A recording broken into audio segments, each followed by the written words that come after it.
अस्मद्गुरुभ्यो नमः। अस्मत्परमगुरुभ्यो नमः। अस्मत्सर्वगुरुभ्यो नमः। श्रीमते रामानुजाय नमः। श्रीमते निगमान्तमहादेशिकाय नमः। श्रीमान् वेङ्कटनाथार्यः कवितार्किककेसरी वेदान्ताचार्यवर्यो मे सन्निधत्तां सदा हृदि। गुरुभ्यः तद्गुरुभ्यश्च नमो भागमतीमहे वृणीमहे च तत्राद्यवदम्पति जगदाम्पति स्वशेषभूतेन मया स्वैः सर्वपरिच्छदैः विधातं प्रीतमात्मानं श्रीमान् प्रकमते स्वयं शुक्लाम्बरधं विष्णुं शशिवर्णं चतुर्भुजं प्रसन्नवदनं ध्यायेत् सर्वविघ्नोपशान्तिः। यस्य द्विरदवक्त्राद्याः पारिषद्याः परशतं विघ्नं निघ्नन्ति सततं विश्वक्सेनं तमाश्रये। दिव्याकारं सरोजाक्षं शङ्खचक्रगदाधरं मुकुन्दध्वारनिलयं विश्वक्सेनम् उपास्महे। रामानुजदया पात्रं ज्ञानवैराग्यभूषणं श्रीमद्वेङ्कटनाथार्यं वन्दे वेदान्तदेशिकं लक्ष्मीनाथसमारम्भां नाथयामनमध्यमाम् अस्मदाचार्यवर्यन्तां वन्दे गुरुपरम्परां यो नित्यमच्युतपदाम्बुजयुग्मरुक्मां व्यामोहतस्तदितराणि तृणाय मेने अस्मद्गुरोर्भगवतोऽस्य दैकसिन्धोः रामानुजस्य चरणौ शरणं प्रपद्ये। मातापिता युवतियस्तनया विभूतिः सर्वं यदेव नियमेन मदन्मयानाम् आद्यस्य न कुलपतेर्वकुलाभिरामं श्रीमत्तदङ्घ्रिगुणं प्रणमामि मूर्ध्ना भूतं सरश्च मादापयवड्डनाथ श्रीभक्तिसारकुलशेखरयोगिवाहान् भक्ताङ्घ्रिरेण वरकालेतिन्न विश्रान् श्रीमत्पराङ्कुशमनिं प्रणतोऽस्मि नित्यम् अनानन्दमयं देवं निर्मलं स्फटिकाकृतिम् आधारं सर्वविद्यानां हयग्रीवमुपास्महे। व्यासं वसिष्ठनप्तारं शक्तेः पौत्रं कल्मषं पराशरात्मजं वन्दे शुकदातं तपोनिधिं व्यासाय विष्णुरूपाय व्यासरूपाय विष्णवे नमो वै ब्रह्मनिधये वासिष्ठाय नमो नमः। अविकाराय शुद्धाय नित्याय परमात्मने सदैकरूपरूपाय विष्णवे सर्वजिष्णवे सम्यज्ञायकलापेन महदाय भारतेन शावभूभ्रमितवेदाय नमो व्यासा विष्णवे मुनिं स्निग्धां बुधा भासं वेदव्यासमकल्मषं वेदव्यासां सरस्वत्यां भाहासं व्यासं नमाम्यहं चतुर्वदनो ब्रह्मा द्विबाहुरपरोहरिः अफाललोचन शंभो भगवान् बादरायणः कृष्णं कमलभद्राक्षं पुण्यश्रवणकीर्तनं वासुदेवं जगद्योनिं नौमि नारायणं हरिं कृष्णाय यादवेन्द्राय ज्ञानमुद्राय योगिने नाथाय रुक्मिणीशाय नमः वेदान्तवेदिने सारथ्यमर्जुनस्याजो कुर्वन् गीतामृतं ददौ लोकत्रयोपकाराय तस्मै कृष्णात्मने नमः। सर्वोपनिषदो गावो दुग्धा गोपालनन्दनः पार्थो वत्ससदी भोक्ता दुग्धं गीतामृतं महत् मलनिर्मोचनं पुंसां जलस्नानं दिने दिने सकृद्गीतां भजे स्नानं संसारमलमोचनं गीता सुगीता कर्तव्या किमन्यै शास्त्रविस्तरैः या स्वयं पद्मनाभस्य मुखपद्माद्विनिसृताः सर्वशास्त्रमयी गीता सर्वतीर्थमयो हरिः सर्वदेवमयो हरिः सर्वतीर्थमयी गङ्गा सर्वधर्ममयो मनुः यस्मिन् प्रसादसमगे कवयो विद्यते शास्त्राणि शास्त्रयन् महिमाश्रयाणि कृष्णेन तेन युधे स्वयमेव गीतं शास्त्रस्य तस्य सदृशं किमिहस्ति शास्त्रम् भीष्मद्रोणतरा जयद्रथजला गान्धार नीलोत्पलाशल्यग्राहमपि कृपेण महिनी कर्णेन वेलाकुला अश्वत्थाम विकर्णघोरमकरा दुर्योधनावर्तिनी सोत्तीर्णाः खलु पाण्डवैरणनदी कैवर्तके केशवे नमोऽस्तु ते व्यासविशालबुद्धे प्रह्लादविन्दाय तपत्नेत्राय न त्वया भारततैलपूर्णः विज्वालितो ज्ञानमयप्रदीपः प्रपन्नवारिजाताय स्तोत्रवेत्रैकपाणिः ज्ञानमुद्राय कृष्णाय गीतामृतदये नमः। वसुदेवसुतं देवं कंसचाणूरद्धं देवकी परमानन्दं कृष्णं वन्दे जगद्गुरुम् आराशर्यवचः सरोजमौनं गीतार्थगन्धोत्कटं नानाख्यानकेसरं हरिकथा सम्बोधनाबोधितं लोके सज्जनट्पदैरहरहः पेपीयमनमुदा भूयात् भारतपङ्कजं कलिमलप्रध्वंसेन श्रेयसे मुखं करोति वाचालं पङ्गुं लङ्घयति गिरिं यत्कृपातमहं वन्दे परमानन्दमाधवं यं ब्रह्मा वरुणेन्द्रो रुद्रमरुतस्तुन्वन्ति दिव्यैस्तवैः वेदैः सङ्गपदक्रमोपनिषदैः गायन्ति यं सामगाः ध्यानावस्थिताद्गतेन मनसा पश्यन्ति यं योगिनमस्यान्तं न विदुःसुरगणा देवाय तस्मै नमः। आर्थाय प्रतिबोधितां भगवता नारायणेन स्वयं व्यासेन कृता पुराणमुनिना मध्ये महाभारतम् अद्वैतामृतवर्षिणीं भगवतीम् अष्टादशाध्यायिनीम् अम्ब त्वामनुसन्ततामि भगवद्गीते भवद्वेषिणीः अष्टमैषी समेता श्रीकृष्णाय परब्रह्मणे नमः। अथ श्रीमद्भगवद्गीतासु उपनिषत्सु ब्रह्मविद्यायां योगशास्त्रे श्रीकृष्णार्जुनसंवादे राजविद्यराजगुह्यो योगो नाम नवमोऽध्याये अष्टमश्लोकः ಪುಟ 1052 ಶ್ಲೋಕ 8 9ನೇ ಅಧ್ಯಾಯದಲ್ಲಿ ಪ್ರಕೃತಿಂ ಸ್ವಾಮವಷ್ಟಭ್ಯ ವಿಸೃಜಾಮಿ ಪುನಃ ಪುನಃ ಭೂತಗ್ರಾಮಮಿಮಂ ಕೃತ್ಸ್ನಂ ಮಾವಶಂ ಪ್ರಕೃತಿರ್ವಶಾತ್. ಮೂಲಕ್ಕೆ ಅರ್ಥ, ಸಂಕಲ್ಪ ಮಾತ್ರದಿಂದಲೇ ಸೃಷ್ಟಿಸ್ತೇನೆ ಎಂದು ಉಪಾಸ್ಯ ಮಹಾತ್ಮೆಯೇ ಅಲ್ಲಿ ಪ್ರದರ್ಶಿಸಲ್ಪಟ್ಟಿದ್ದಿಂದೆ. ಸೃಷ್ಟಿ ಏನೋ ವಿವಿಧ ವಿಚಿತ್ರ ಸೃಷ್ಟಿ. ಈ ಸೃಷ್ಟಿ ಪ್ರಕಾರದಲ್ಲಿ ಮನ ಬಂತ ಸೃಷ್ಟಿಯಾಗತ್ಯ, ಇಲ್ವೇ ಅದಕ್ಕೇನಾದ್ರು ಒಂದು ನಿಯಮ ಉಂಟ್ಯಾ?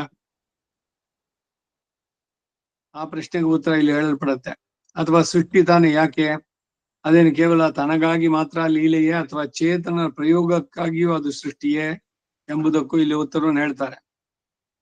ಸ್ವಾಂ ಸ್ವಕೀಯವಾದಂತಹ ಅಂದರೆ ನನ್ನ ಶರೀರವಾದ ಪ್ರಕೃತಿ, ಜಡ ಪ್ರಕೃತಿಯನ್ನ ಅವಷ್ಟಭ್ಯ ಸೃಷ್ಟಿಗೆ ಅಧಿಷ್ಠಾನವಾಗಿ ಮಾಡಿಕೊಂಡು, ಅಂದರೆ ಭೋಕ್ತೃಗಳಾದ ಜೀವಾತ್ಮ ವರ್ಗದ ಸಂಬಂಧವನ್ನ ಅದಕ್ಕುಂಟು ಮಾಡಿ ಅವುಗಳಿಗೆ ಅಂತರಾತ್ಮವಾಗಿ ಇಮಂ ಕೃತ್ಸ್ನಂ ಈ ಸಮಸ್ತವಾದ ಅಂದರೆ ದೇವ ಮನುಷ್ಯ ತಿರ್ಯಕ್ ಸ್ಥಾವರ ಪಾದಪರೂಪವಾದ ಸಮಸ್ತಗಳಾದಂತಹ ಭೂತಗ್ರಾಮ ಶರೀರ ಹೊಂದಿದ ಪ್ರಾಣಿ ವರ್ಗವನ್ನ ಪುನಃ ಪುನಃ ಕಲ್ಪಾಂತದಲ್ಲಿ ಮೊದಲುಗೊಂಡು ಪುನಃ ಪುನಃ ವಿಸೃಜಾಮಿ ವಿವಿಧ ವಿಚಿತ್ರಗಳಾದ ಜನ್ಮಗಳನ್ನು ಹೊಂದ ಹಾಗೆ ಮಾಡ್ತೇನೆ.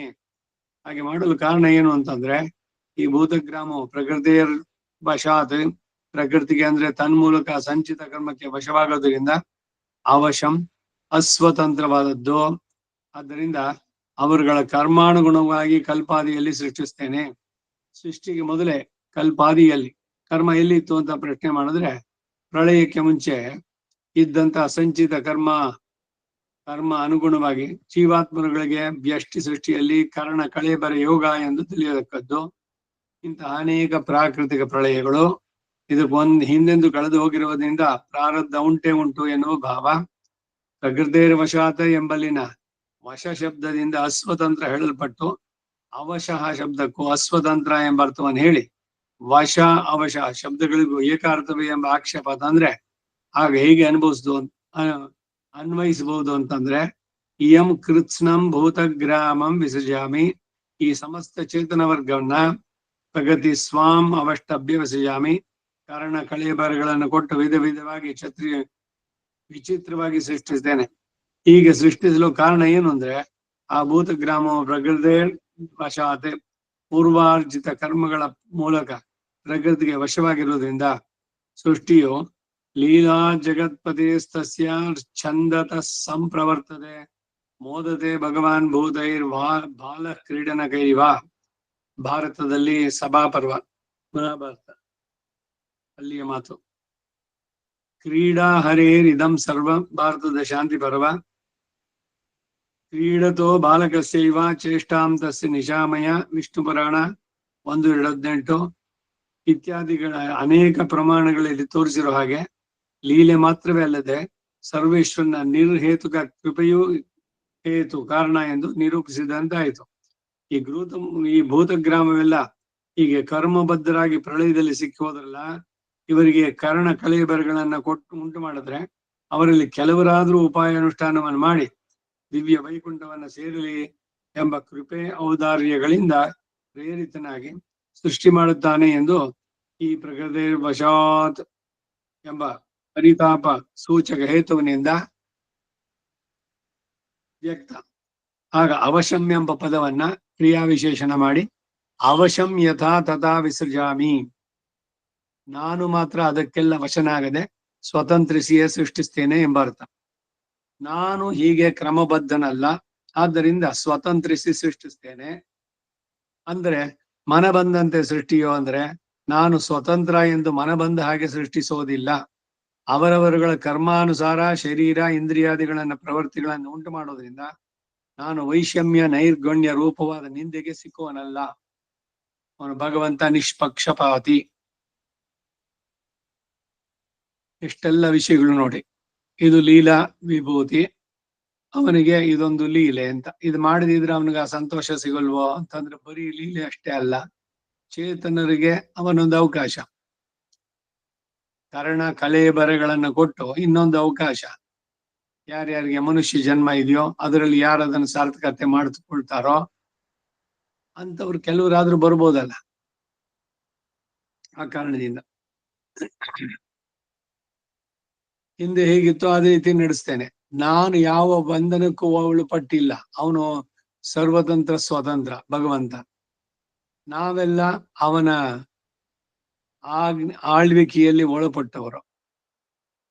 ಅದಕ್ಕೆ ಸಕಲೇತರ ವಿಲಕ್ಷಣ ಅಂತಾರೆ. ಎಲ್ಲವನ್ನೂ ಅವನು ಮಾಡಿ ಎಲ್ಲದರಲ್ಲೂ ಇದು ಕೂಡ ಎಲ್ಲದಕ್ಕಿಂತ ಬೇರೆಯಾಗಿರೋನು. ನಮಗೆ ಎಲ್ಲ ರೂಲ್ಸ್ ಅಂಡ್ ರೆಗ್ಯುಲೇಷನ್ಸ್. ಅವನ್ ಯಾರು ಕೇರ್ ಮಾಡೋರೇ ಇಲ್ಲ, ಕೇಳೋರು ಇಲ್ಲ. ಹಾಗಂತ ಏನೇನೋ ಮನಸ್ಸಿಗೆ ಬಂದಾಗ ಮಾಡೋಲ್ಲ. ಎಲ್ಲ ಒಂದೊಂದಕ್ಕೊಂದಕ್ಕೆ ಹೇಗಿದೆ ನೋಡಿ ಚೌಕಟ್ಟು. ಏನೋ ಅವನು ಹೀಗೆ ನಡೆಸ್ಬೇಕು ಅಂತ ಇದೆಯಾ? ಇಲ್ಲ, ಏನ್ ಬೇಕಾದ್ರೂ ಬದಲಾಯಿಸಬಹುದು. ಬಟ್ ಏನು ಅಂದ್ರೆ ಅವನೇ ಮಾಡಿದಂತ ಶಾಸ್ತ್ರ, ಅದಕ್ಕೆ ಮಾನ್ಯ ಮಾಡೋದಕ್ಕಾಗಿ ಅವನು ಹೇಗೆ ಯಥಾ ಪೂರ್ವಮ ಕಲ್ಪಯತಿ ಅಂತ ಹೇಳಿದಾಗ ಅಲ್ಲೂ ಕೂಡ ಅಷ್ಟೆ. ಹಾಗೆ ಅವಶ್ಯಂ ಯಥಾ ತಥಾ ನಾನು ಸೃಷ್ಟಿಸ್ತೇನೆ ಅಂತಂದ್ರೆ ಕರ್ಮಕ್ಕೋ ಇಲ್ಲ ಇದಕ್ಕೋ ನಾವು ವಶನಾಗಿ ನಾನು ಸೃಷ್ಟಿ ಮಾಡ್ತಾ ಇಲ್ಲ. I am not bound by anybody. ಜೀವಾತ್ಮರಾದರೂ ಕರ್ಮಕ್ಕೆ ಅಧೀನರು, ನಾನಾದರೂ ಯಾವುದಕ್ಕೂ ಯಾರಿಗೂ ಅಧೀನನಲ್ಲ. ಸ್ವತಂತ್ರನಾಗಿಯೇ ಈ ಜೀವ ಸಮೂಹದ ಉದ್ಧಾರಕ್ಕಾಗಿಯೇ ನಾನು ಅವರವರ ಕರ್ಮಕ್ಕೆ ಅನುಗುಣವಾಗಿ ಸೃಷ್ಟಿಯನ್ನು ಮಾಡ್ತೇನೆ. ಆಗ ಪುನಃ ಪುನಃ ಎಂಬುದು ಬಾಧಿಸೋದಿಲ್ವೋ ಅಂತಂದ್ರೆ ಬಹೂನಾಂ ಜನ್ಮನಾಂ ಅಂತೆ ಜ್ಞಾನವಾನ್ ನನ್ನನ್ನು ಆಶ್ರಯಿಸಿ ಸದ್ಗತಿ ಹೊಂದಲಿ ಎಂದೇನೆ ಪುನಃ ಪುನಃ ವಿಸರ್ಜಾಮಿ ಅಂತ ಹೇಳ್ಬೋದು. ಅಚ್ಚಿದ ವಿಶಿಷ್ಟಾನ್ ಪ್ರಳಯೇ ಜಂತೂನ್ ಅವಲೋಕ್ಯ ಜಾತ ನಿರ್ವೇದ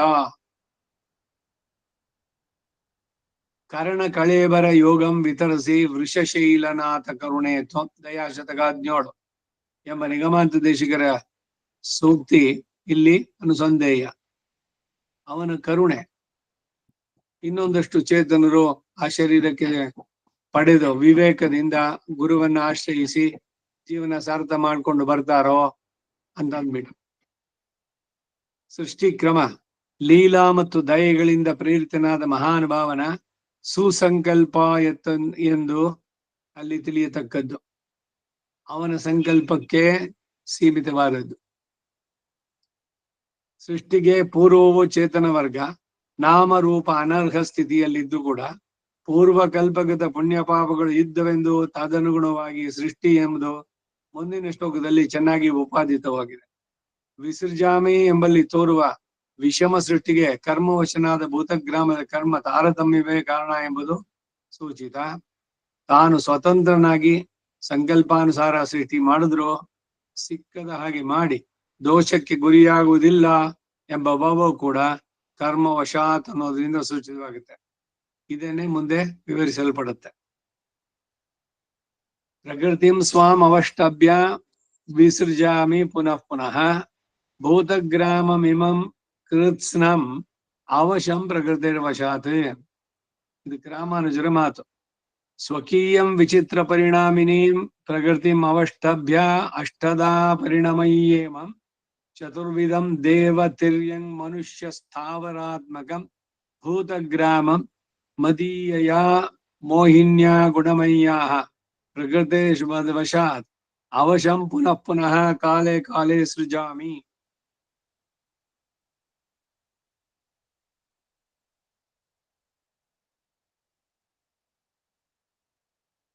ಭಾಷ್ಯಕ್ಕೆ ಅರ್ಥ.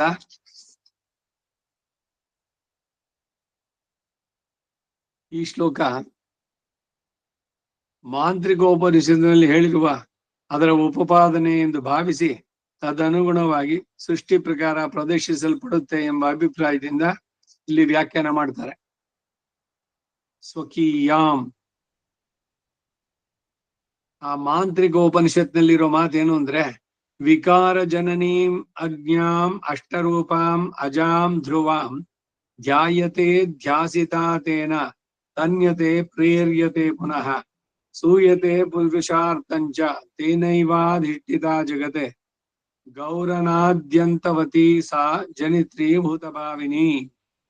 ಇದರಿಂದ ಪ್ರಕೃತಿ ಪರಿಣಾಮಾದಿ ಸ್ವಭಾವಗಳು ಹೇಳಲ್ಪಟ್ಟಿದೆ. ಈ ಪ್ರಕೃತಿಯ ವಿಕಾರ ಅಂದ್ರೆ ಪರಿಣಾಮವನ್ನು ಉಂಟು ಮಾಡುವಂತಹದ್ದು. ಅಜ್ಞಾ ಅದು ಜಡ. ಅಷ್ಟರೂಪ ಎಂಬುದರಿಂದ ಎಂದು ಹೇಳಿದಂತಹ ಭೂಮಿ ರಾಪೋನ್ಯ ವಾಯು ಖಮ್ಮನೋ ಜ್ಯೋತಿ ಏವಚ ಹೀಗೆ ಪ್ರಕೃತಿ ಅಷ್ಟದ ಅಂತ ಹೇಳಿದ್ದು ಗೀತೆ 7:7. ಆ ಶ್ಲೋಕದಲ್ಲಿ ಹೇಳಿದ 8 ವಿಧದ ವಿಕಾರ ಅವಸ್ಥೆಗಳು ಎಲ್ಲಿರ್ಪಟ್ಟಿತು. ಏನ ಧ್ಯಾಯತೆ ಎಂಬುದರಿಂದ ಅಧಿಷ್ಠಾನ ಎಂದು, ತನ್ಯತೆ ಅನ್ನೋದ್ರಿಂದ ಸಮಷ್ಟಿ ಸೃಷ್ಟಿಯು, ಪ್ರೇರ್ಯತೆ ಅನ್ನೋದ್ರಿಂದ ವ್ಯಷ್ಟಿ ಸೃಷ್ಟಿಗಾಗಿ ಪ್ರೇರಣೆಯು ಬೋಧಿಸಲ್ಪಡುತ್ತೆ. ಮುಂದೆ ಜನಿತ್ರಿ ಭೂತ ಭಾವಿನಿ ಎಂಬುದರಿಂದ ಕೂಡ ಈ ಅಭಿಪ್ರಾಯಗಳನ್ನೇ ಹೇಳಲ್ಪಟ್ಟಿತು. ಸ್ವಕೀಯ ಆಪರೇಯಂ ಗೀತಾ 7:5 ಎಂದು ಹಿಂದೆ ಹೇಳಲ್ಪಟ್ಟ ಹಾಗೆ ತನಗೆ ಶರೀರವಾಗಿ ಸಂಬಂಧಿಸಿದಂತಹ ವಿಚಿತ್ರ ಪರಿಣಾಮಿನಿ ಸತತ ವಿಕ್ರಿಯಾ ಅಂತ ಹೇಳಿರೋ ಹಾಗೆ ವಿಚಿತ್ರವಾದ ಪರಿಣಾಮವನ್ನು ಹೊಂದುವ ಪ್ರಕೃತಿಯನ್ನ ಅವಷ್ಟಭ್ಯ ಅಂದ್ರೆ ಹಿಂದೆ 7:7 ಹೇಳಿರೋ ಹಾಗೆ 8 ವಿಧವಾಗಿ ಪರಿಣಾಮವನ್ನು ಹೊಂದುವ ಹಾಗೆ ಅದನ್ನ ನೇಮಿಸಿ ಇಮಾಂ ಈ ಅಂತಂದ್ರೆ ದೇವ, ಮನುಷ್ಯ, ಜಂತು, ವೃಕ್ಷರೂಪ, ಭೂತಗ್ರಾಮಂ ಪ್ರಾಣಿ ವರ್ಗವನ್ನ ಮದೀಯಾಯಾಹ ನನ್ನ ಶರೀರವಾಗಿರೋದ್ರಿಂದ ನನಗೆ ಸಂಬಂಧಿಸಿರುವ ಮೋಹಿನ್ಯಾಹ ಪ್ರಕೃತಿ ಮೋಹಿನಿಂ ಶ್ರಿತಾಹ ಅಂತ ಹೇಳಿದ ಹಾಗೆ ಚೇತನನನ್ನ ದೇಹದೊಂದಿಗೆ ಏಕೀಭವಿಸ ಮಾಡುವ ಹಾಗೆ ಹೀಗೆ ಮೋಹವನ್ನು ಉಂಟಾಗಲು ಕಾರಣ ಏನು ಅಂದ್ರೆ ಗುಣಮಯ್ಯಾಹ ಸತ್ವರಜಸ್ತಮೋ ಗುಣಗಳ ಪ್ರಾಚುರ್ಯವುಳ್ಳಂತಹ ಪ್ರಕೃತಿ, ಇಂತಹ ಪ್ರಕೃತಿಗೆ ವಶಾತ್ ಅಧೀನವಾಗಿರೋದ್ರಿಂದ ಅವತಂ ಅವಶಂ ಅಸ್ವತಂತ್ರವಾಗಿ ಪುನಃ ಪುನಃ ಎಂದರೆ ಕಾಲೇ ಕಾಲೇ ಕಲ್ಪಾದಿ ಮೊದಲುಗೊಂಡು ಕಲ್ಪದ ಅಂತ್ಯದವರೆಗೂ ಆಯಾ ಕಾಲಗಳಲ್ಲಿ ವಿಸೃಜಾಮಿ ವಿವಿಧವಾಗಿ ವಿಚಿತ್ರವಾಗಿ ಸೃಷ್ಟಿಸುತ್ತೇನೆ. ಅಂದ್ರೆ ವಿಚಿತ್ರವಾಗಿ ವ್ಯತ್ಯಸ್ತವಾಗಿ ನಾಮರೂಪಗಳನ್ನ ದೇಶ ಕಾಲಕ್ಕೆ ಅನುಗುಣವಾಗಿ ಹೊಂದಿರುವ ಹಾಗೆ ಮಾಡ್ತೇನೆ.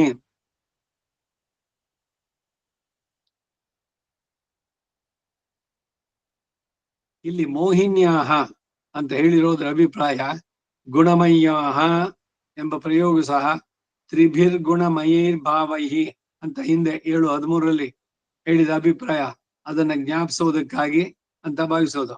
ವಿಸರ್ಜಾಮಿ ಎಂಬ ಪ್ರಯೋಗದಿಂದ ಸೃಷ್ಟಿಯಲ್ಲಿ ವೈವಿಧ್ಯ ಎಂದರೆ ವೈಷಮ್ಯವೇ ಉಂಟೆ ವಿನ ಸಮತ್ವವೂ ಇಲ್ಲ.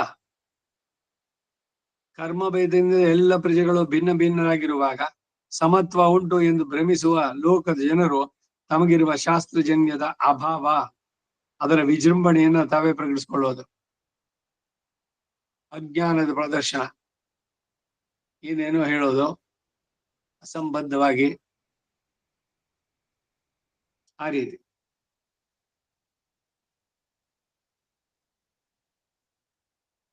ಒಂದೇ ಗಾಳಿಯನ್ನು ಸಿರುವ, ಒಂದೇ ಬೆಳಕಲ್ಲಿ ಬಾಳುವಂತ, ಒಂದೇ ಭೂಮಿಯಲ್ಲಿರುವಂತ ಇವರಲ್ಲಿ ಹೇಗೆ ಬಂತು ಈ ವೈಷಮ್ಯ?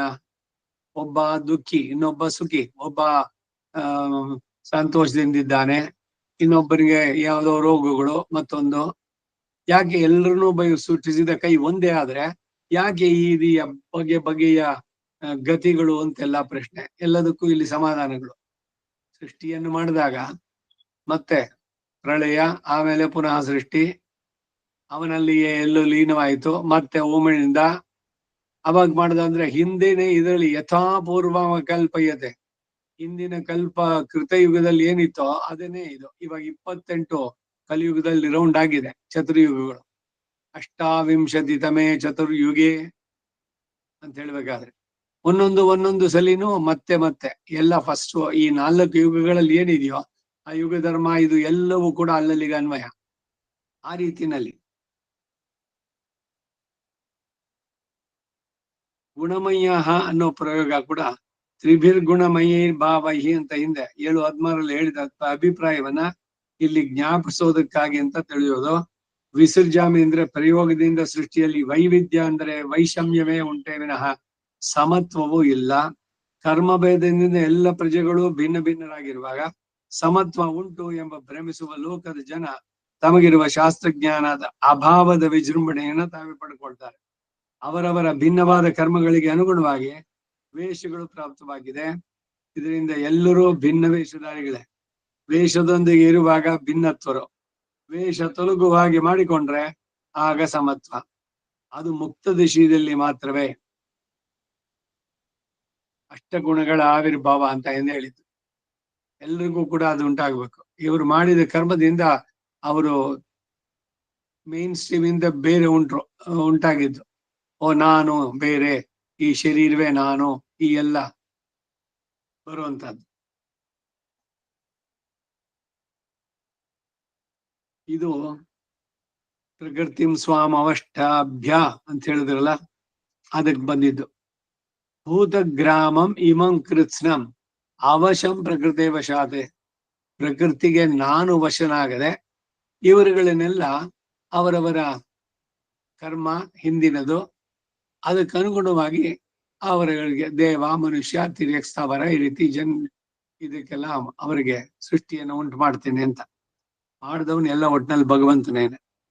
ಆದ್ರೆ ಅವನಿಗೇನು ನಿಯಮ ನೀತಿ ಏನು ಇಲ್ವೋ ಅಂತಂದ್ರೆ ಅವನು ಯಾವ ನಿಯಮಕ್ಕೂ ಬದ್ಧವಾಗಿಲ್ಲ. ಹಾಗಂತ ಮನಸ್ಸಿಗೆ ಬಂದಂತೆ ಏನೇನೋ ಮಾಡೋದಿಲ್ಲ. ಇದು ಭಗವಂತ ನಮಗೆ ಹೇಳ್ಬೇಕಾದ. ಸೊ ಸಮತ್ವ ಎಲ್ಲಿ ಬರೋದು ಅಂದ್ರೆ ಮುಕ್ತ ದಿಶೆಯಲ್ಲಿ. ಇದಕ್ಕೆ ಹೇಳೋದು ಜೀವನ್ ಮುಕ್ತ ಅನ್ನೋ ಮಾತು ನಮ್ಮಲ್ಲಿ ಈ ಕರ್ಮದ ಶರೀರ ಬಿಟ್ಟ ಮೇಲೇನೆ ಸಾಧ್ಯ. ಅದಕ್ಕೆ ಮೊದ್ಲೇನೆ ಆ ಜ್ಞಾನ ಎಲ್ಲಿ ಬರ್ಲಿಕ್ಕೆ ಸಾಧ್ಯ? ಅಪಹತ ಪಾಪ್ಮ ವಿಜರೋ ವಿಮೃತ್ಯೋ ವಿಜಿಗತ್ಸಹ ಅಪಿಪಾಸ ಸತ್ಯಕಾಮ ಸತ್ಯ ಸಂಕಲ್ಪ, ಇವೆಲ್ಲ ಅಷ್ಟಗುಣಗಳು. ಇದೆಲ್ಲ ಆತ್ಮದ ಗುಣಗಳು. ಈ ಆತ್ಮಗುಣಗಳ ಸಂವರ್ಧನೆ ಆಗ್ಬೇಕು. ಈಗ ಏನಾಗಿದ್ರೆ ನಮ್ಮ ಈ ಮೋಹ ಮಾಯೆ ಅದರಿಂದ ಎಲ್ಲ ಆವೃತವಾಗಿ ಎಲ್ಲ ಏರ್ಪೇರಾಗಿದೆ. ದೃಢವಾಗಿ ಅನಿಶ್ಚಲವಾದಂತಹ ಜ್ಞಾನದಲ್ಲಿ ಇದ್ದಾಗ ಇವೆಲ್ಲವೂ ಕೂಡ ಭಗವಂತನಿಗೆ ಸೇರಿದ್ದು. ಆಗ ನೋಡಿ ಆ ಸಮತ್ವ ಬರೋದಕ್ಕೆ ಸಾಧ್ಯವಾಗುತ್ತೆ. ಮುಂದಿನ ಶ್ಲೋಕ 10ನೇದು, ಅದಕ್ಕೊಂದು ಅವತಾರಿಗೆ. ಏವಂ ತರ್ಹಿ ವಿಷಮ ಸೃಷ್ಟ್ಯಾದೀನಿ ಕರ್ಮಾಣಿ ನೈಘೃಣ್ಯಾದ್ಯಾಪಾದನೇನ ಭಗವಂತಂ ಬಧ್ನಾತಿ ಇತ್ಯತ್ರಾಹ. ಹೀಗೆ ಸಂಕಲ್ಪಿಸಿ, ವಿವಿಧ ವಿಷಮ ಸೃಷ್ಟಿ ಕರ್ಮದಿಂದ ಒಬ್ಬ ಪ್ರಾಣಿಯನ್ನ ತುಂಬಾ ಸುಖಿಯನ್ನಾಗಿಯೋ, ಇನ್ನೊಬ್ಬನನ್ನ ದುಃಖಿಯನ್ನಾಗಿಯೋ, ಒಬ್ಬನನ್ನ ಧನಿಕನನ್ನಾಗಿಯೋ, ಇನ್ನೊಬ್ಬನನ್ನ ದರಿದ್ರನಾಗಿಯೋ ಸೃಷ್ಟಿಸುವುದರಿಂದ ಪಕ್ಷಪಾತ, ಕೃಪಾಶೂನ್ಯತೆ ಮೊದಲಾದ ದೋಷಗಳಿಗೆ ಗುರಿಯಾಗೋದಿಲ್ವೋ ಅಂತಂದ್ರೆ ಇಲ್ಲ ಎಂದು ಕಾರಣಗಳು ಸಹೇತುಕವಾಗಿ ತಿಳಿಸ್ತಾರೆ ಎಂಬ ಅಭಿಪ್ರಾಯದಿಂದ ಈ ಅವತಾರಿಕೆಯನ್ನು ದಯಪಾಲಿಸಿದ್ದಾರೆ. ಏವಂ ತರ್ಹಿ, ಹಾಗಾದ ಪಕ್ಷದಲ್ಲಿ ಅಂದ್ರೆ ನಿನ್ನ ಸಂಕಲ್ಪಾನುಸಾರ ಸ್ವತಂತ್ರಿಸಿ ಸೃಷ್ಟಿಸಿದ ಪಕ್ಷದಲ್ಲಿ ವಿಷಮ ಸೃಷ್ಟಾದೀನಿ ಕರ್ಮಾಣಿ, ಇಂತಹ ವ್ಯತ್ಯಸ್ತವುಳ್ಳ ವಿವಿಧ ಸೃಷ್ಟಿಯೇ ಮೊದಲಾದ ಕರ್ಮಗಳನ್ನ, ಇಲ್ಲಿ ಕರ್ಮ ಶಬ್ದದಿಂದ ಪುಣ್ಯ ಪಾಪ ಕರ್ಮಗಳು ಹೇಳಲ್ಪಡಲಿಲ್ಲ. ಸರ್ವೇಶ್ವರನಿಗೆ ಪುಣ್ಯ ಪಾಪ ಕರ್ಮಗಳ ಗಂಧಾನೇ ಇರೋಲ್ಲ. ಇಲ್ಲಿ ಸೃಷ್ಟಿ ಸ್ಥಿತಿ ನಿಗ್ರಹ ಅನುಗ್ರಹಾದಿ ಕರ್ಮಗಳೇ ಮುಂದಿನ ಶ್ಲೋಕದಲ್ಲಿ ಹೇಳಲ್ಪಡತಕ್ಕವುದು ಅಂತ ತಿಳಿಯತಕ್ಕದ್ದು. ಆದಿ ಶಬ್ದದಿಂದ ಸ್ಥಿತಿ ಸಂಹಾರ ನಿಗ್ರಹ ಅನುಗ್ರಹಗಳು ಹೇಳಲ್ಪಟ್ಟಿದ್ದವು. ನೈಘೃಣ್ಯಾದ್ಯಾಪಾದನೇನ ಕರುಣಾ ರಾಹಿತ್ಯವೇ ಮೊದಲಾದ ದೋಷಗಳು ಆರೋಪಣೆಯ ಮೂಲಕವಾಗಿ ಭಗವಂತಂ ಬದ್ನಂತಿ ಸರ್ವೇಶ್ವರನ ಬಂಧಿಸುತ್ತೋ ಅಂತಂದ್ರೆ ಇತ್ಯತ್ರಾಹ, ಈ ಶಂಕೆಯ ಸಂದರ್ಭದಲ್ಲಿ ಸಮಾಧಾನವನ್ನು ಹೇಳ್ತಾರೆ. ನೈರ್ಘೃಣ್ಯಾದಿ ಎಂಬಲ್ಲಿನ ಆದಿ ಪದದಿಂದ ವೈಷಮ್ಯವೋ ಪಕ್ಷಪಾತವೋ ಅವ್ಯವಸ್ಥಿತೆಯೋ ಇವೆಲ್ಲ ಹೇಳಲ್ಪಟ್ಟಿದ್ದು. ಪ್ರಾಣಿ ವರ್ಗದ ಕರ್ಮಾನುಗುಣವಾಗಿ ನಡೆಸಿದ್ರು ಕೂಡ ಸೃಷ್ಟಿ ಮಾಡಿದ ಕರ್ತ ನೀನು ತಾನೆ. ಆದ್ದರಿಂದ ನೀನು ದೋಷಿ ಎಲ್ಲವೋ. ಹೇಗೆಂದ್ರೆ ಇನ್ನೊಬ್ಬರ ಕರ್ಮ ಪ್ರಕಾರ ನಡೆಸಿದ್ರು ಕೆಲಸ ಮಾಡಿದವ ನೀನೇ ಆತಾನೆ. ಆದ್ದರಿಂದ ನೀನು ದೋಷಿಯೇ ಅಂತಂದ್ರೆ ಅದು ಹಾಗಲ್ಲ ಅಂತ ಹೇಳ್ತಾರೆ ಆ ಭಾವ. ನಚ ಮಾಂ ತಾನಿ ಕರ್ಮಾಣಿ ನಿಬದ್ಧಂತಿ ಧನಂಜಯ ಉದಾಸೀನವದಾಸೀನಂ ಅಸಕ್ತಂ ತೇಷು ಕರ್ಮಸು.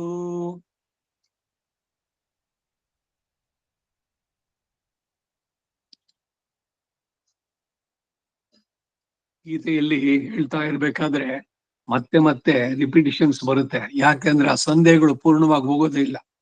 ಅದನ್ನ ಕ್ಲಿಯರ್ ಮಾಡೋದಕ್ಕಾಗಿ ಮತ್ತೆ ಮತ್ತೆ ಹೇಳೋದು. ಈಗ ಚಾತುರ್ವರ್ಣ್ಯಮಯ ಸೃಷ್ಟಿಯಂ ಗುಣ ಕರ್ಮ ವಿಭಾಗಶಃ ಅಂತ ಹೇಳಿದೆ. ಯಾಕೆ ನಾನು ಅದು ಮಾಡ್ತೀನಿ ಅನ್ನೋದಕ್ಕೆ ರಾಜನ ಒಂದು ಉದಾಹರಣೆ ಕೊಟ್ಟು, ರಾಜ ಯಾರೋ ಬಂದ, ಅವನ ವಿದ್ಯೆ ಪ್ರದರ್ಶನವನ್ನ ಸಭೆಯಲ್ಲಿ ಮಾಡಿದ, ಎಲ್ಲರೂ ಇದು ಸಂತೋಷ ಪಟ್ರು, ಅವನಿಗೆ ಪಾರಿತೋಷಿಕ ಕೊಟ್ಟು ಅವನಿಗೆಲ್ಲ ಸನ್ಮಾನವನ್ನೆಲ್ಲ ನಡೆಸದ.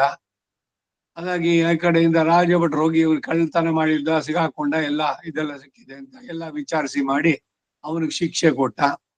ಇವನಿಗೆ ಶಿಕ್ಷೆ ಕೊಟ್ಟಿದ್ರಿಂದ ರಾಜನಿಗೆ ಏನಾರು ಉಂಟಾ, ಅಥವಾ ಅವನಿಗೆ ಸನ್ಮಾನ ಮಾಡಿದ್ರಿಂದ ಇವನಿಗೆ ಏನಾರು ಸಿಗುತ್ತೋ ಅಂದ್ರೆ ಏನೂ ಇಲ್ಲ. ರಾಜನಾಗಿ ತನ್ನ ಕರ್ತವ್ಯ ಶಿಕ್ಷೆ, ತಪ್ಪು ಮಾಡಿದವನಿಗೆ ಶಿಕ್ಷೆ, ಒಳ್ಳೆ ಕೆಲಸದಲ್ಲಿ ಮಾಡಿದವನಿಗೆ ಪುರಸ್ಕಾರ, ಎರಡನ್ನು ಅವನು ಕೊಟ್ಟ. ಇವೆರಡರಿಂದ ರಾಜನಿಗೆ ಏನಾಗಬೇಕಾಗಿದೆ? ಹಾಗೆ ಇಲ್ಲೂ ಕೂಡ ಸೃಷ್ಟಿ ಮಾಡಿದವನು ನಾನೇ ಆದ್ರೂ ಕೂಡ ಅವುಗಳಿಗೆ ಆಯಾಯ ಶರೀರಗಳು ಇದೆಲ್ಲ ಬರೋದಕ್ಕೆ ನಾನಲ್ಲ ಕಾರಣ. ಅವರು ಮಾಡಿದಂತ ಪೂರ್ವ ಕರ್ಮದ ಇದು ಅದು ಕಾರಣವಾಗತ್ತೆ ಅಂತ.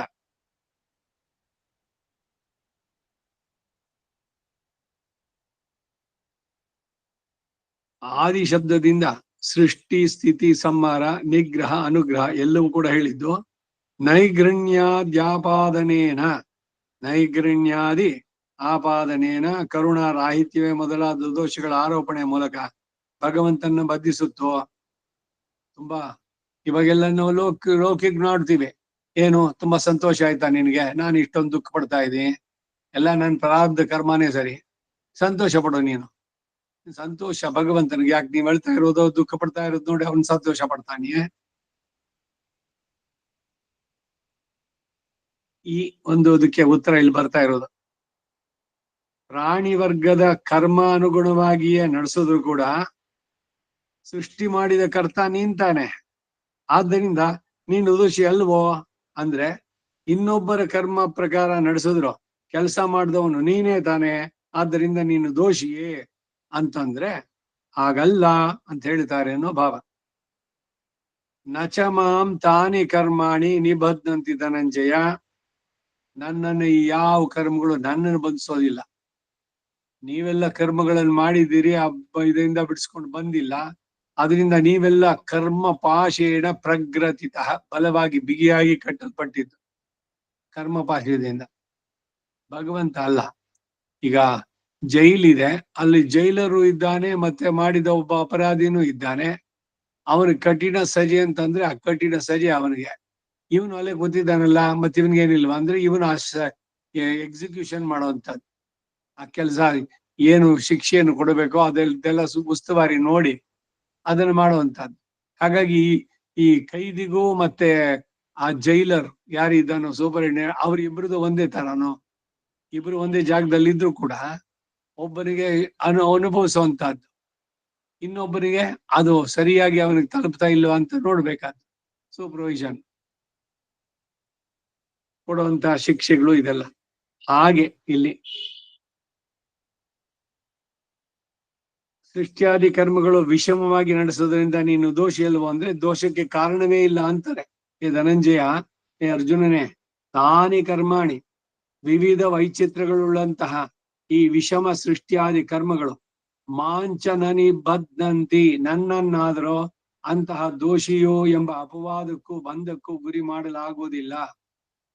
ಆ ಅಪವಾದಗಳು ಯಾವುದು ಅಂದ್ರೆ, ಒಬ್ಬನನ್ನ ದೇವತೆಯನ್ನಾಗಿ, ಇನ್ನೊಬ್ಬನನ್ನ ಮನುಷ್ಯನನ್ನಾಗಿ, ಮತ್ತೊಬ್ಬನನ್ನ ನಾಯಿಯನ್ನಾಗಿ, ಅಥವಾ ಒಂದು ವೃಕ್ಷವನ್ನಾಗಿ, ಮತ್ತೊಬ್ಬನನ್ನ ರಾಜನನ್ನಾಗಿ, ಇನ್ನೊಬ್ಬನನ್ನ ದಾಸನನ್ನಾಗಿ ಮಾಡಿದ್ರೆ ಆತನಿಗೆ ಪಕ್ಷಪಾತ ಮಾಡಿದ ಎಂಬ ದೋಷ ಹೊಟ್ಟೆಗಿಲ್ಲದೆ ಆಗ್ಲಿ, ತುಂಬಾ ರೋಗಿಯಾಗಿ ಆಗ್ಲಿ, ತುಂಬಾ ದುಃಖ ಭಾಗಿಯಾಗ್ಲಿ ಸೃಷ್ಟಿಸಿದ್ರೆ ನಿರ್ಘೃಣ ಎಂಬ ಅಪವಾದ ಇಂಥವುಗಳು, ಇಂತಹ ದೋಷಗಳು ನನಗೆ ಸಂಬಂಧಿಸಿದ್ದಲ್ಲ.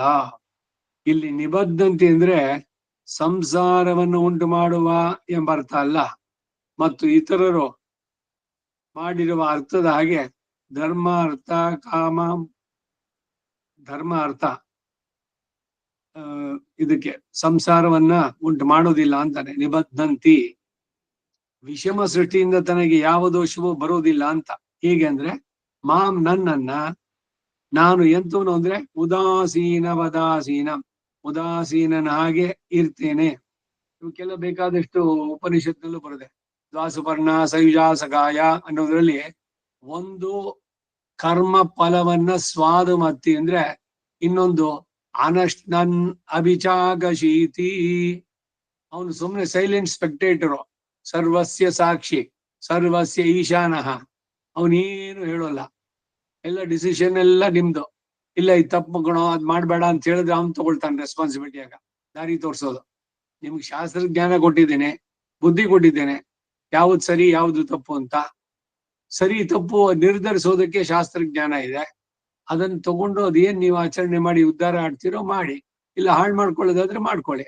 ಎರಡಕ್ಕೂ ನಾನು ಸಹಕಾರ ಕೊಡ್ತೀನಿ. ಪ್ರತಿಯೊಂದು ನನ್ನ ಸಂಕಲ್ಪದಿಂದಾನೇ ನಡೆಯೋದು. ಆದ್ರೆ ನನ್ನ ಸಂಕಲ್ಪದಲ್ಲಿ ನಿಮ್ಗೊಂಚೂರು ಲಿಮಿಟೆಡ್ ಚಾಯ್ಸ್ ಕೊಟ್ಟಿದ್ದೀನಲ್ಲ, ಅದರಲ್ಲಿ ನೀವು ಆರಿಸ್ಕೊಂಡು ಮಾಡಿದ್ರೆ ನಿಮ್ಮ ಉದ್ಧಾರ ನಿಮ್ಮಿಂದಾನೇ. ನಾನ್ ಮಾಡಿದೆ ಅಂತಲ್ಲ, ಅಲ್ಲಿ ಮಾಡೋವ್ ನಾನೇನೆ.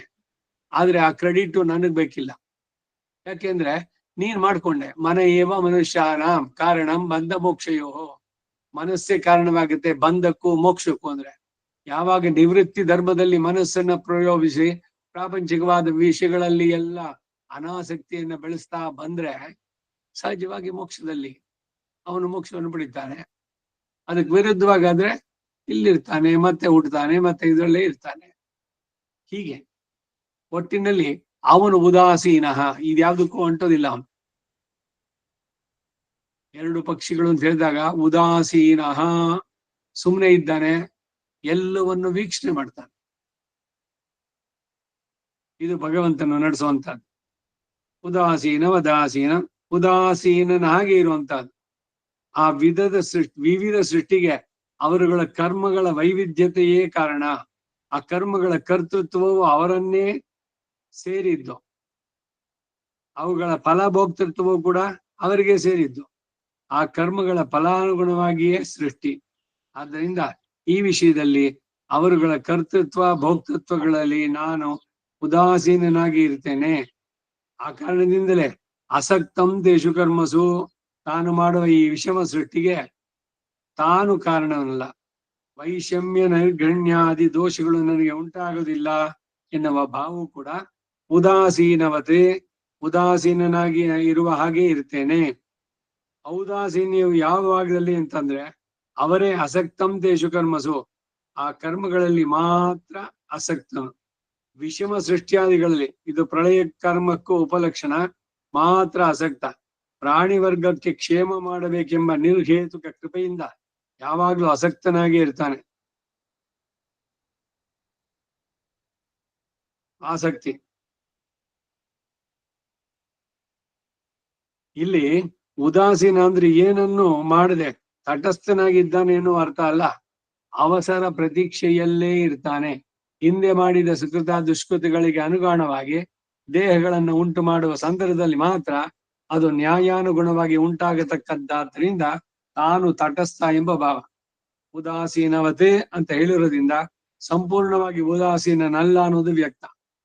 ಒಂದು ಗಜದ ಹಾಗೆ ತೋರುತ್ತದೆ ಅಂದ್ರೆ ಗಜವಲ್ಲ ಎಂಬುದು ಹೇಗೆ ವ್ಯಕ್ತವೋ, ಇದು ಗಜದ ಹಾಗೆ ತೋರುತ್ತೆ ಅಂದ್ರೆ ಗಜ ಅಲ್ಲ, ಇದು ಅದ್ರ ಹಾಗೆ ತೋರುತ್ತಷ್ಟೆ. ಅದೇ ರೀತಿ ಭಗವಂತ ಈ ವಿಷಯದಲ್ಲಿ ಮಾತ್ರ ಉದಾಸೀನವತೆ ಅಂದ್ರೆ ಮಿಕ್ಕ ವಿಷಯಗಳಲ್ಲಿ ಉದಾಸೀನನಲ್ಲದೆ ಚೇತನರ ಅನುಗ್ರಹಾರ್ಥವಾಗಿ ಸರ್ವವಿಧ ಪ್ರವೃತ್ತಿಗಳನ್ನು ಉಳ್ಳವನು ಅಂತ ಹೇಳಿ ವರ್ತ ಏ ವಚಕರ್ಮಣಿ ಎಂದು ಹಿಂದೆ 3:20 ಹೇಳ್ಕೊಂಡಿದೆ. ಅವರುಗಳ ಅನುಗ್ರಹಾರ್ಥವಾಗಿಯೇ ಸೃಷ್ಟಿಯ ಆರಂಭದಲ್ಲಿ ಕಾರಣ ಕಳೆಯವರ ಯೋಗ, ಶಾಸ್ತ್ರ ಪ್ರದೀಪವಾದ ಪ್ರಧಾನ, ಸದ್ದೇಶಿಕ ಮುಖೇನ ಸದುಪದೇಶ ಪ್ರಾಪಣ, ಇವೇ ಮೊದಲಾದ ಮತ್ತು ಸಾಧು ಪರಿತ್ರಾಣ, ದುಷ್ಕೃತಿ ವಿನಾಶ, ಧರ್ಮ ಸಂಸ್ಥಾಪನಾದಿ ಅನೇಕ ದಿವ್ಯ ಪ್ರವೃತ್ತಿಗಳಲ್ಲಿ ಜಾಗರೂಕನಾಗಿ ಆಸಕ್ತನಾಗಿಯೇ ಇದ್ದೇನೆ. ಈ ವಿಷಯಗಳಲ್ಲಿ ಉದಾಸೀನನಲ್ಲ ಎಂಬ ಭಾವವು ಉದಾಸೀನವತೆ ಎಂಬುದರಿಂದ ದ್ಯೋತಿತ. ಇಲ್ಲಿ ಅವನು ಉದಾಸೀನ ಅಂದ್ರೆ ಅಯ್ಯೋ ಅವನು ಉದಾಸೀನ್ರಿ, ಯಾರೋ ಎಲ್ಲ ಇದ್ ಮಾಡ್ತಾ ಇದ್ರೆ ಅತಿಯಾಗಿ ಏನೋ ಹೇಳ್ತಾ ಇರ್ತಾರೆ, ಉದಾಸೀನ ಮಾಡ್ಬಿಡಿ, ಏನು ಕಿವಿಗೊಳಿಸ್ಕೊಳ್ಳಿ. ಈಗ ನಾಯಿ ಬೊಗಳ್ತಾ ಇದೆ, ಆನೆ ತನ್ನ ಪಾಡಿಗೆ ತಾನು ಹೋಗ್ತಾ ಇರುತ್ತೆ. ಹಾಗೆ ಆ ರೀತಿನಲ್ಲಿ ಉದಾಸೀನತೆ ಅಂದ್ರೆ ಅಲ್ಲ. ಅವನು ಯಾವುದ್ರಲ್ಲೂ ಆಸಕ್ತಿ ಇಲ್ಲ, ಅದ್ರ ಎಲ್ಲವನ್ನು ನೋಡ್ತಾನೆ. ಅವ್ರವ್ರ ಕರ್ಮದ್ದು ಏನೇನು ಆಕ್ಷನ್ ಆಗ್ತಾ ಇದೆ ಅಂತ ಇವನೇನು ಡಿಸೈಡ್ ಮಾಡ್ತಾನೋ ಜೀವಾತ್ಮ, ಅದಕ್ಕೆ ಸಪೋರ್ಟ್ ಮಾಡ್ತಾನೆ.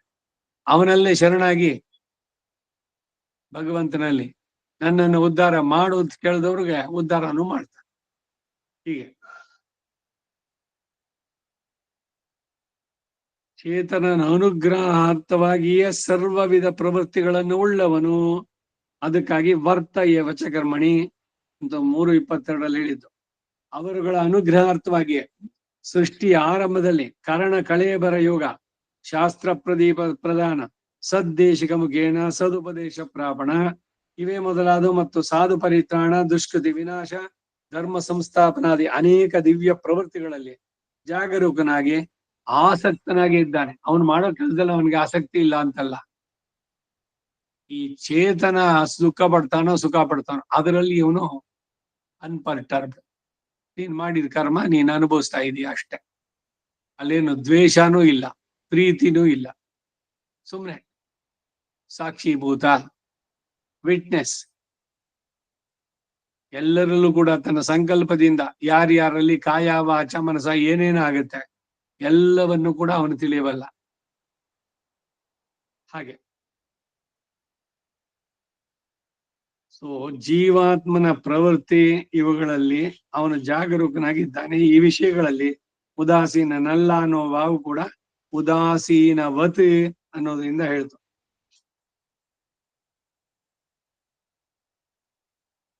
ಈಗ ಈ 10ನೇ ಶ್ಲೋಕಕ್ಕೆ 9ನೇ ಶ್ಲೋಕ, ನ ಚ ಮಾಂ ತಾನಿ ಕರ್ಮಾಣಿ ನಿಬದ್ಧಂತಿ ಧನಂಜಯ ಉದಾಸೀನ ವದಾಸೀನಂ ಅಸಕ್ತಂ ತೇಷು ಕರ್ಮಸು.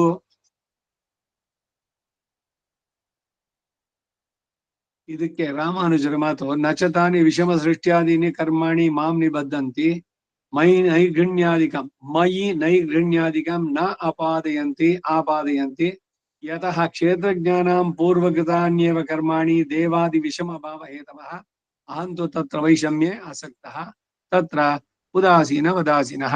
ಯಥಾ ಸೂತ್ರಕಾರಃ ವೈಷಮ್ಯ ನೈರ್ಗಣ್ಯೇನ ಸಾಪೇಕ್ಷತ್ವಾತೆ. 2 ನ ಕರ್ಮ ವಿಭಾಗಾದಿತಿ ಚೇನ್ನ ನ ಆದಿತ್ವಾತ್ ಇತಿ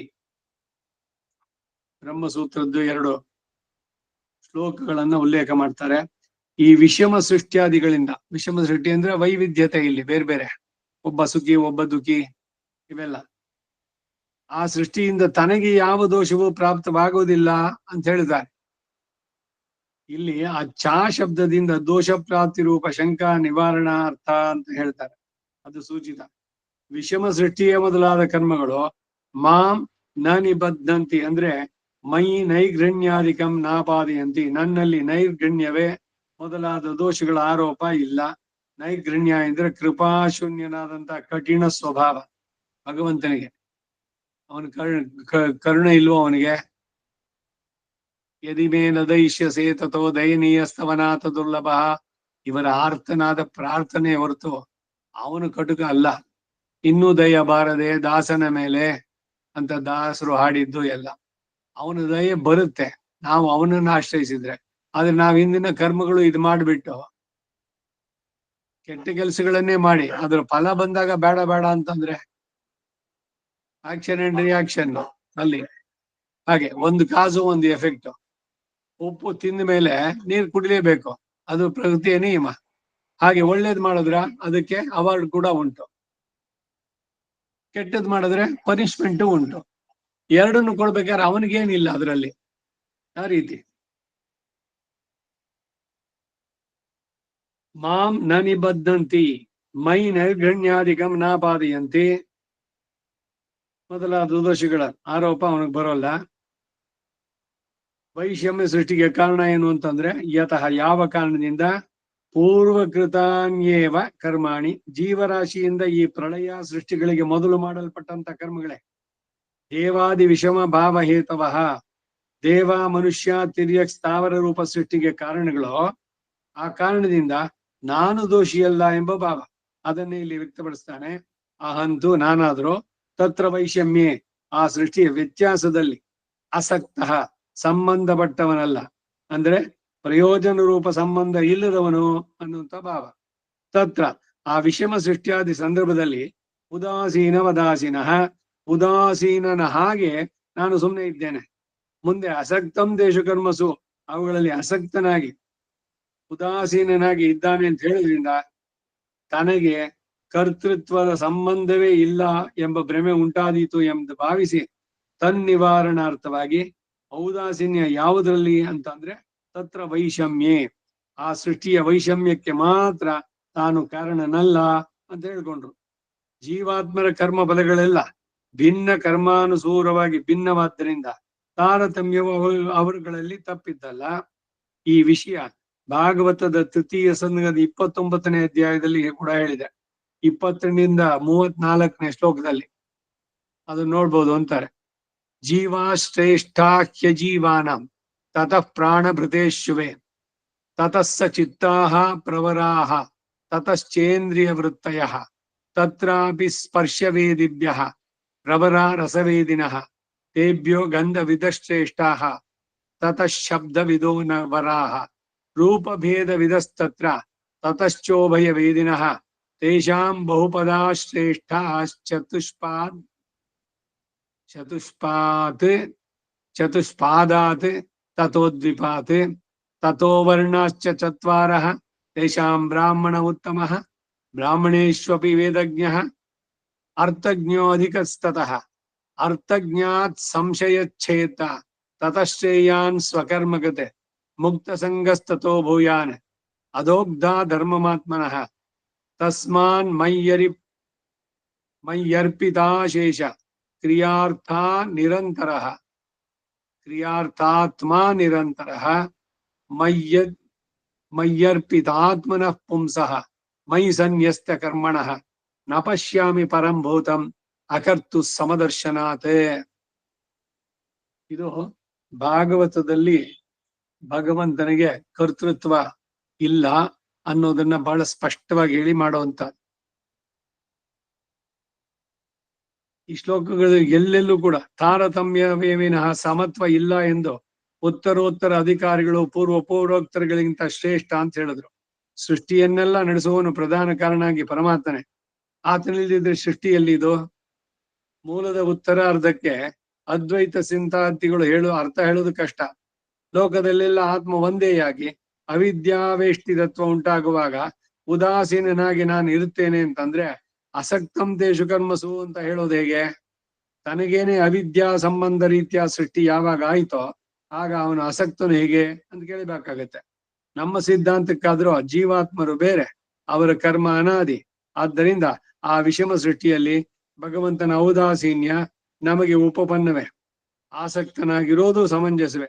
ಇದು ಅಲ್ಲದೆ ತನಗೇನೆ ಅವಿದ್ಯಾಗ್ರಹಣವಿರುವ ವಿಷಯದಲ್ಲಿ ವೈಷಮ್ಯ ನೈರ್ಗಣ್ಯ ಶಂಕಾಗಳಿಗೆ ಅವಕಾಶ ಎಲ್ಲಿಯದು? ಈ ಸೂತ್ರಗಳೇ ಆಗ ಅನಾವಶ್ಯಕವಾಗುವುದಿಲ್ವೇ? ಎಲ್ಲ ಅದ್ವೈತದ ಖಂಡನೆ ಇದು. ಯಥಾಹ ಸೂಕ್ತಕಾರ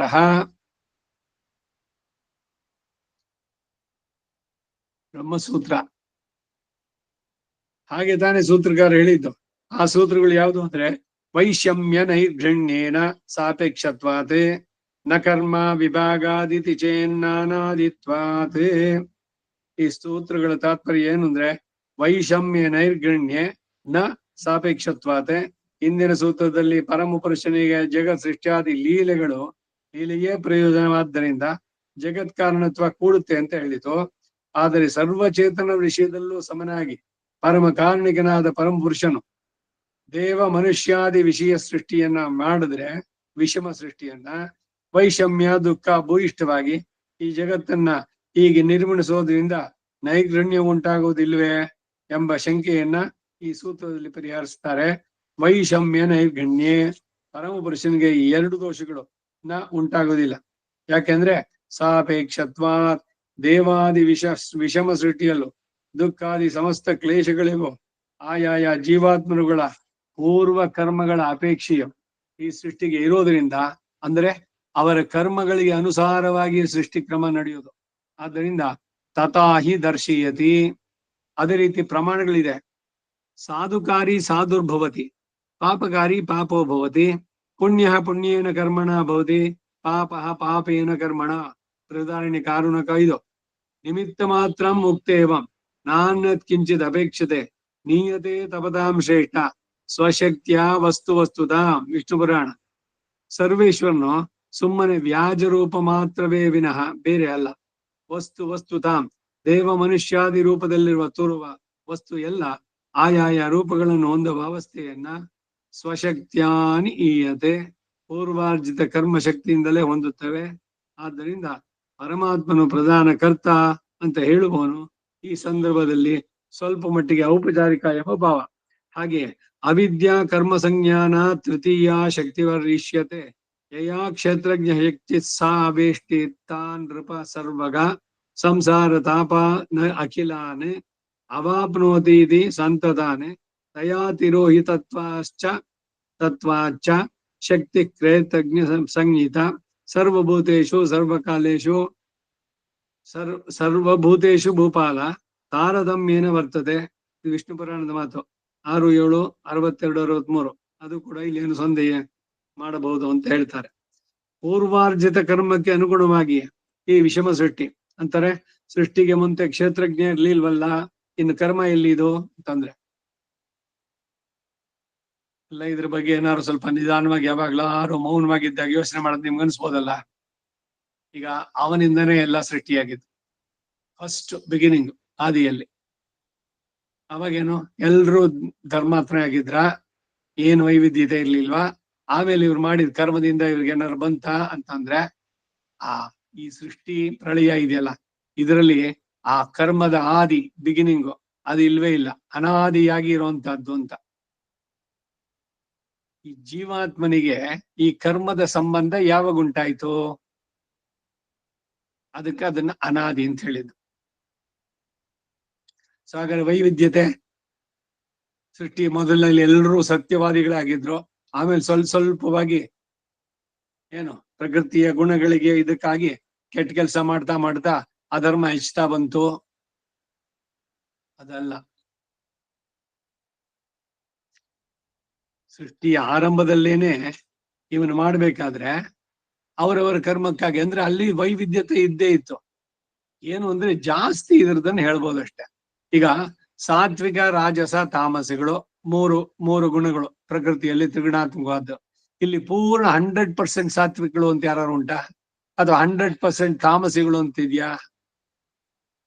ಸಾತ್ವಿಕ, ತಾಮಸ, ರಾಜಸ ಎಲ್ಲ 3 ಗುಣಗಳು ಯಾವ್ದು ಯಾವಾಗ ಹೆಚ್ಚಿಗೆ ಆದ್ರೆ ಆವಾಗ ಅವನ ಆಕ್ಷನ್ಸ್, ಅದರಿಂದ ಅವನು ಸಾತ್ವಿಕವಾದ ಕೆಲಸ ಮಾಡ್ದ, ಇವನು ತಾಮಸವಾದ ತಮೋ ಗುಣದ ಕೆಲಸ ಮಾಡ್ದ. ಈ ರೀತಿ ಹೇಳುವಂತದ್ದು ವೈವಿಧ್ಯತೆ. ಹಾಗೆ ಮಂಡೋದರಿ ರಾವಣನ ಇದನ್ನ ಶಿರಸ್ಸು ಅವನು ಬಿದ್ದಿರ್ತಾನಲ್ಲ, ಅವನ ತೊಡೆ ಮೇಲೆ ಇಟ್ಕೊಂಡು ಹೇಳ್ಬೇಕಾದ್ರೆ ಈ ಸಾಧುಕಾರಿ ಸಾಧುರ್ಭವತಿ ಪಾಪಕಾರಿ ಪಾಪಿ ಭವತಿ. ನೀನು ಎಲ್ಲವನ್ನು ತಿಳಿದವನು, ಶಾಸ್ತ್ರಜ್ಞ ಇಲ್ಲ, ಆದ್ರೆ ಈ ಪರದಾರ ಅನ್ನೋದ್ರಲ್ಲಿ ನೀನು ಮಾಡಿ ಈ ತರ ನೀನ್ ನಾಶವಾದೆ. ಅದೇ ನಿನ್ ತಮ್ಮ ವಿಭೀಷಣ ಹೇಳದ ಎಷ್ಟೋ ನಿನಗೆ, ಅವನ ಮಾತು ಕೇಳಲಿಲ್ಲ.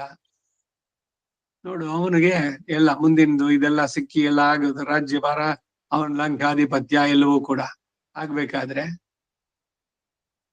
ಯಾಕೆ ಅಂದ್ರೆ ನೀ ಮಾಡಿದ್ದೇನೆ ಅಂತ ಅಲ್ಲಿ ಇವನು ವಿಭೀಷಣ ಮೇಲೆ ಆರೋಪ ಅಲ್ಲ.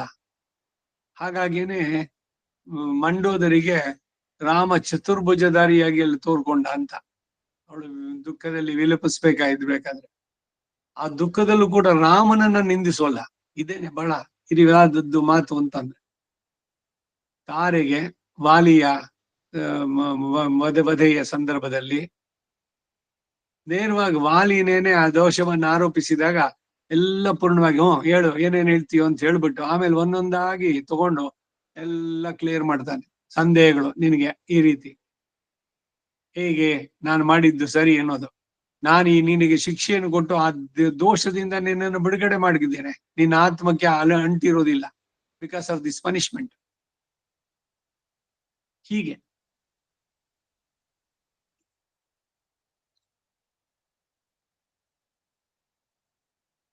ಸ್ವಶಕ್ತಿಯ ನೀಯತೆ, ಪೂರ್ವಾರ್ಜಿತ ಕರ್ಮ ಶಕ್ತಿಯಿಂದಲೇ ಹೊಂದುತ್ತೆ. ಆದ್ದರಿಂದ ಪರಮಾತ್ಮನ ಪ್ರಧಾನ ಕರ್ತ ಅಂತ ಹೇಳುವರು ಈ ಸಂದರ್ಭದಲ್ಲಿ ಸ್ವಲ್ಪ ಮಟ್ಟಿಗೆ ಔಪಚಾರಿಕ ಎಂಬ ಭಾವ. ಹಾಗೆಯೇ ಅವಿದ್ಯಾ ಕರ್ಮ ಸಂಜ್ಞಾನ್ಯ ತೃತೀಯ ಶಕ್ತಿರಿಷ್ಯತೆ ಯಯಾ ಕ್ಷೇತ್ರ ಶಕ್ತಿ ಸಾ ಶಕ್ತಿ ಸಾ ವೇಷ್ಟಿ ತಾನ್ ನೃಪ ಸರ್ವಗ ಸಂಸಾರ ತಾಪಾನಖಿಲಾನೆ ಆಪ್ನೋತಿ ಆಪ್ನೋತ್ಯತಿ ಸಂತತಾನೆ ತಯಾತಿರೋಹಿತತ್ವಾಚ ಶಕ್ತಿ ಕ್ಷೇತ್ರಜ್ಞ ಸಂಗೀತ ಸರ್ವಭೂತೇಷು ಭೂಪಾಲ ತಾರತಮ್ಯನ ವರ್ತತೆ. ವಿಷ್ಣು ಪುರಾಣದ ಮಾತು ಇದು ಕೂಡ ಇಲ್ಲಿ. ಪೂರ್ವಾರ್ಜಿತ ಕರ್ಮಕ್ಕೆ ಅನುಗುಣವಾಗಿಯೇ ಈ ವಿಷಮ ಸೃಷ್ಟಿ ಅಂತಂದ್ರೆ ಸೃಷ್ಟಿಗೆ ಮುಂದೆ ಕ್ಷೇತ್ರಜ್ಞರೇ ಇರ್ಲಿಲ್ವಲ್ಲ, ಇನ್ ಕರ್ಮ ಎಲ್ಲಿದು? ಶ್ರುತಿ ಸೃಷ್ಟಿಗೆ ಪೂರ್ವದಲ್ಲಿ ಸದೇವ ಸೌಮ್ಯ ಇದಮಗ್ರ ಆಸೀದ್ ಏಕಮೇವ ಅದ್ವಿತೀಯಂ.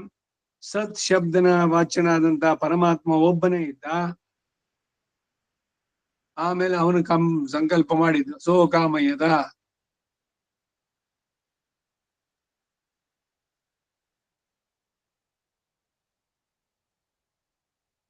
ಅನೇಕವಾಗಬೇಕು ಅಂತ ಸಂಕಲ್ಪಿಸಿದ. ಹಾಗೆ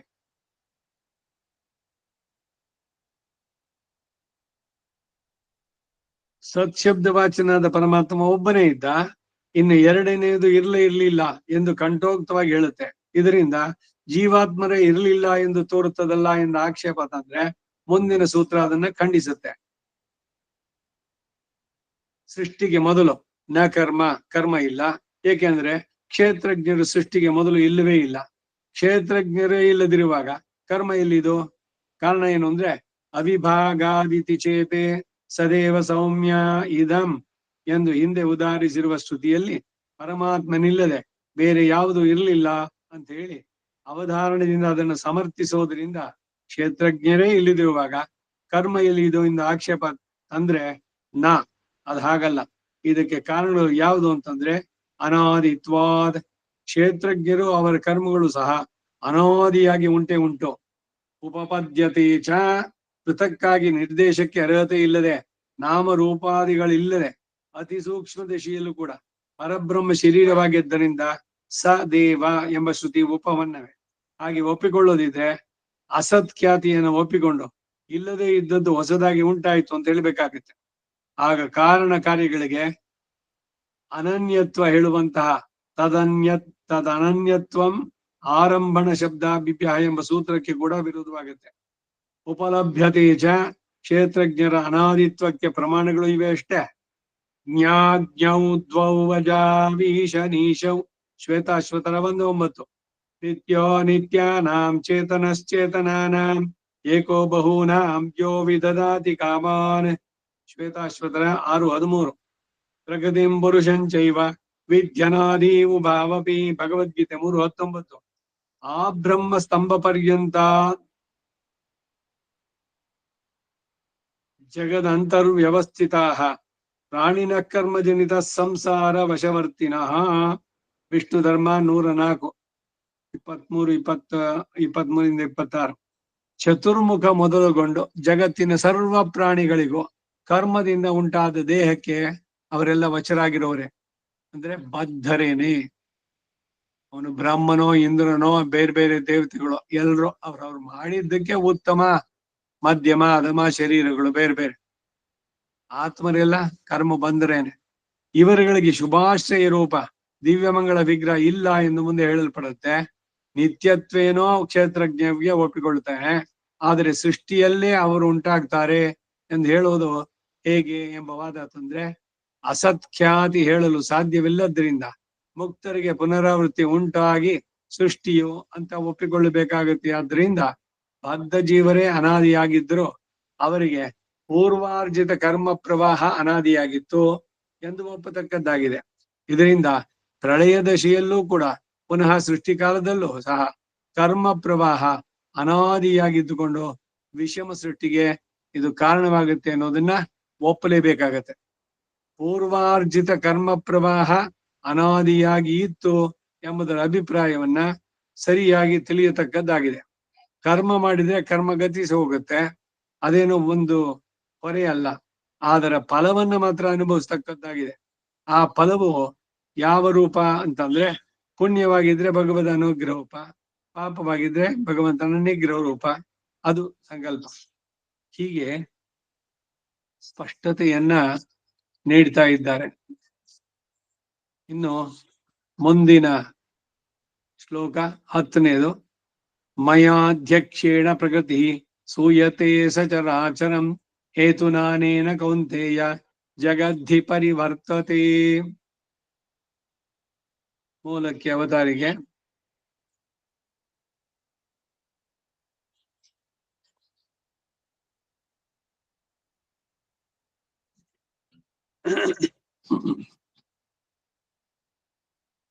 ಹಿಂದೆ ಈ ವಿವಿಧ ವಿಚಿತ್ರ ಸೃಷ್ಟಿಗೆ ತಾನು ಕಾರಣನಲ್ಲ ಎಂದು ತಾನು ಉದಾಸೀನನಾಗಿ ಇರುವೆನೋ ಅಂತ ಕೂಡ ಹೇಳಲ್ಪಟ್ಟಿತ್ತು. ಹಾಗಾದ್ರೆ ಈ ಸೃಷ್ಟಿಯಲ್ಲಿ ನಿನಗೆ ಅನ್ವಯ ಇಲ್ವೋ? ನೀನು ಉದಾಸೀನಾದ್ರೆ ಯಾರಿಗೂ ನಿನ್ನಿಂದ ಪ್ರಯೋಜನ ಇಲ್ಲ. ಹಾಗೆ ಉದಾಸೀನನಾದ್ರೆ ನಿನ್ನನ್ನ ಮಗ್ನಾನಾಂ ಭವಿನಾಂ ಸಮುತ್ತಾರಾಯ ನಾರಾಯಣ ಎಂದು ಸಂಸಾರ ಸಾಗರದಲ್ಲಿ ಬಿದ್ದ ಈ ಚೇತನರನ್ನ ಕೈ ಹಿಡಿದು ಎತ್ತುತ್ತಿ ಎಂದು ಹೇಳ್ತಾರಲ್ಲ, ಅದ್ ಹೇಗೆ? ಉದಾಸೀನನಾದ್ರೆ ಈಗ ನೀನು ಅವತರಿಸೋದು ಯಾಕೆ? ಇತ್ಯಾದಿ ಅನೇಕ ಶಂಕೆಗಳಿಗೆಲ್ಲ ಸಮಾಧಾನವಾಗಿ ಈ ಶ್ಲೋಕವನ್ನು ಹೇಳ್ತಾರೆ. ಲೋಕದ ಸೃಷ್ಟಿ ಸ್ಥಿತಿ ಸಕಲ ವಿಧ ಪ್ರವೃತ್ತಿಗಳು ಲಯ ಹೀಗೆ ಎಲ್ಲಕ್ಕೂ ನಾನೇ ಪ್ರಧಾನ ಕಾರಣ. ನಾನಿಲ್ಲದೆ ಲೋಕ ವ್ಯಾಪಾರಗಳು ನಡೆಯುವುದಿಲ್ಲ. ಈ ಮೇಲೆ ಹೇಳಿದ ಎಲ್ಲವೂ ನನ್ನಿಂದಲೇ ನಡೆಯುತ್ತೆ. ಆದರೆ ಸೃಷ್ಟಿಯ ವೈಷಮ್ಯಕ್ಕೆ ಮಾತ್ರ ನಾನು ಕಾರಣನಲ್ಲ ಎಂದು ಉದಾಸೀನವತೆ ಅಂತ ಹೇಳಿದ್ರೆ ವಿನಃ ಬೇರೆ ಎಲ್ಲ ಎಂದು ಉಪದೇಶಿಸ್ತಾರೆ. ತಾನು ಆ ಸೃಷ್ಟಿಯಲ್ಲಿನ ವೈಷಮ್ಯಕ್ಕೆ ಮಾತ್ರ ಕಾರಣವಲ್ಲವೇ ವಿನಃ ಸೃಷ್ಟಿ ಸ್ಥಿತಿ ಲಯಾದಿಗಳಿಗೆಲ್ಲ ಸರ್ವಂ ಖಲು ಇದಂ ಬ್ರಹ್ಮ ತಜ್ಜಲಾನ್ ಇತಿ ಶಾಂತ ಉಪಾಸೀತ ಯಥೋವಾ ಇಮಾನಿ ಭೂತಾನಿ ಜಾಯಂತೆ ಏನು ಜಾತಾನಿ ಜೀವಂತಿ ಯತ್ ಪ್ರಯಂತ್ಯಭಿಸಂವಿಶಂತಿ ತದ್ವಿಜಿಜ್ಞಾಸಸ್ವ ತದ್ಬ್ರಹ್ಮೇತಿ ಇತ್ಯಾದಿ ಶ್ರುತಿಗಳು ಉದ್ಘೋಷಿಸುವಂತಹ ಸರ್ವವಿಧ ಕಾರಣನು ತಾನೇ ಅಂತ ಹೇಳ್ತಾರೆ.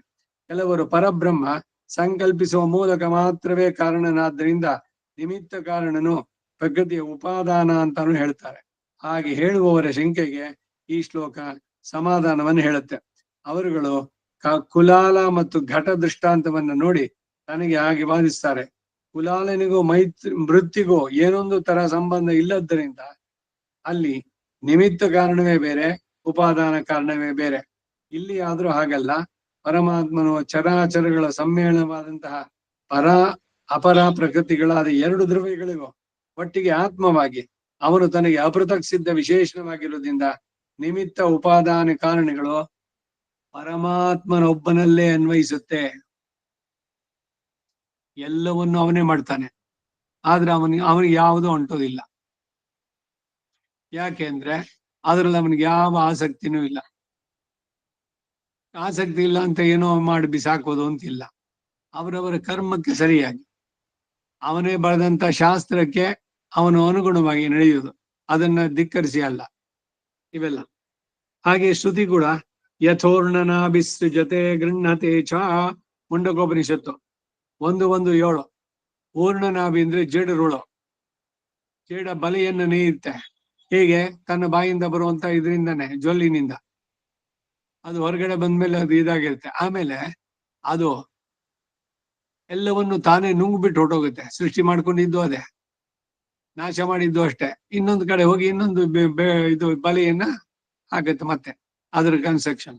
ಆಮೇಲೆ ಬಲೆಯನ್ನು ಒಂದ್ ಕಡೆ ಜಾಗ ಮಾಡ್ಕೊಂಡು ರಹಸ್ಯವಾಗಿ ಅಲ್ಲಿ ಇರುತ್ತೆ. ಯಾವುದೇ ಒಂದು ಸೊಳ್ಳೆನೋ ಮತ್ತೊಂದು ಬಂದು ಇದಕ್ಕೆ ಜೇಡರ ಬಲೆಗೆ ತಗುಲಿದ್ರೆ ತಕ್ಷಣ ಬಂದು ಅದಕ್ಕೆ ಪೂರ್ಣವಾಗಿ ಸುತ್ತಿ ಮತ್ತೆ ತನ್ನ ಇದರಿಂದಾನೇ ಅದು ಮಾಡುವಂತದ್ದು. ಹಾಗೆ ಭಗವಂತನನ್ನ ಇಲ್ಲಿ ಊರ್ಣನಾಭಿಸೃಜತೆ ಗೃಹತೇಚ, ಸೃಷ್ಟಿ ಮಾಡಿದ್ದು ಅದೇ, ಬಲೆಯನ್ನ ನಾಶ ಮಾಡ್ಕೊಳ್ಳೋದು ಅದೇನೆ. ಎರಡರಿಂದನೂ ಏನು ಅಂದ್ರೆ ಅದಕ್ಕೆ ಈ ದೃಷ್ಟಾಂತದಲ್ಲಿ ಒಂದು ಜೇಡರುಳು ತನ್ನ ಗೂಡನ್ನು ಕಟ್ಟಲು ತಾನೇ ಸಂಕಲ್ಪಿಸಿ ಸಾಮಗ್ರಿಯನ್ನ ತಾನೇ ಒದಗಿಸಿಕೊಳ್ಳೋದ್ರಿಂದ ಸರ್ವವಿಧ ಕಾರಣವೂ ಆ ಹುಳುವೆ ಆಗತ್ತೆ. ಹಾಗೆಯೇ ಈ ಪರಮಾತ್ಮನು ಕೂಡ ನಿಮಿತ್ತ ಉಪಾದಾನಾದಿ ಸರ್ವ ಕಾರಣನೂ ನಾನೇ. ಜಗತ್ ಸೃಷ್ಟಿಯಲ್ಲಿರುವ ಒಂದು ಕೀಟಕ್ಕೇನೆ ನಿಮಿತ್ತ ಉಪಾದಾನ ಕಾರಣವಾಗಿರುವಾಗ, ಆಗುವಂತಹ ಶಕ್ತಿ ಇರುವಾಗ, ಅದನ್ನು ಉಂಟು ಮಾಡಿದ ಪರಮಾತ್ಮನಿಗೆ ಆ ಶಕ್ತಿ ಇಲ್ವೇ? ಹಾಗೆ ಹೇಳದೇ ಇದ್ರೆ ಬ್ರಹ್ಮವನಂ ಬ್ರಹ್ಮ ಸವೃಕ್ಷ ಆಸೀದ್ ಯಥೋದ್ಯಾವ ಪೃಥಿವೀ ನಿಷ್ಠತಕ್ಷೋ ಜ್ಯೋತಿಂಶ ವಿಷ್ಣು ಭುವನಾನಿ ವಿಷ್ಣು. ವಿಷ್ಣು ಪುರಾಣ 2:12-38. ಜಗಚ್ಚ ಸಹ ವಿಷ್ಣು ಪುರಾಣ 1:1-31 ಇತ್ಯಾದಿಗಳಲ್ಲಿ ತೋರುವ ಸಾಮಾನಾಧಿಕಾರಣ್ಯವನ್ನು ಹೇಳಲು ಸಾಧ್ಯವಿಲ್ಲವಾಗುತ್ತೆ. ಕಾರ್ಯ ಕಾರಣಗಳಿಗೆ ಅನನ್ಯತ್ವವು ಕೂಡ ಕೊಡೋದಿಲ್ಲ. ಬೇರೆ ಬೇರೆ ಏನೇನು ಅಭಿಪ್ರಾಯಗಳಿದೆ, ಅದು ಯಾವ ಕಾರಣದಿಂದ ಸರಿಯಲ್ಲ, ಅದನ್ನ ಖಂಡಿಸಿ ಹೇಳ್ತಾ ಇದ್ದಾರೆ. ಒಂದಕ್ಕೊಂದಕ್ಕೆ ಸಮಂಜಸವಾಗ್ಬೇಕು.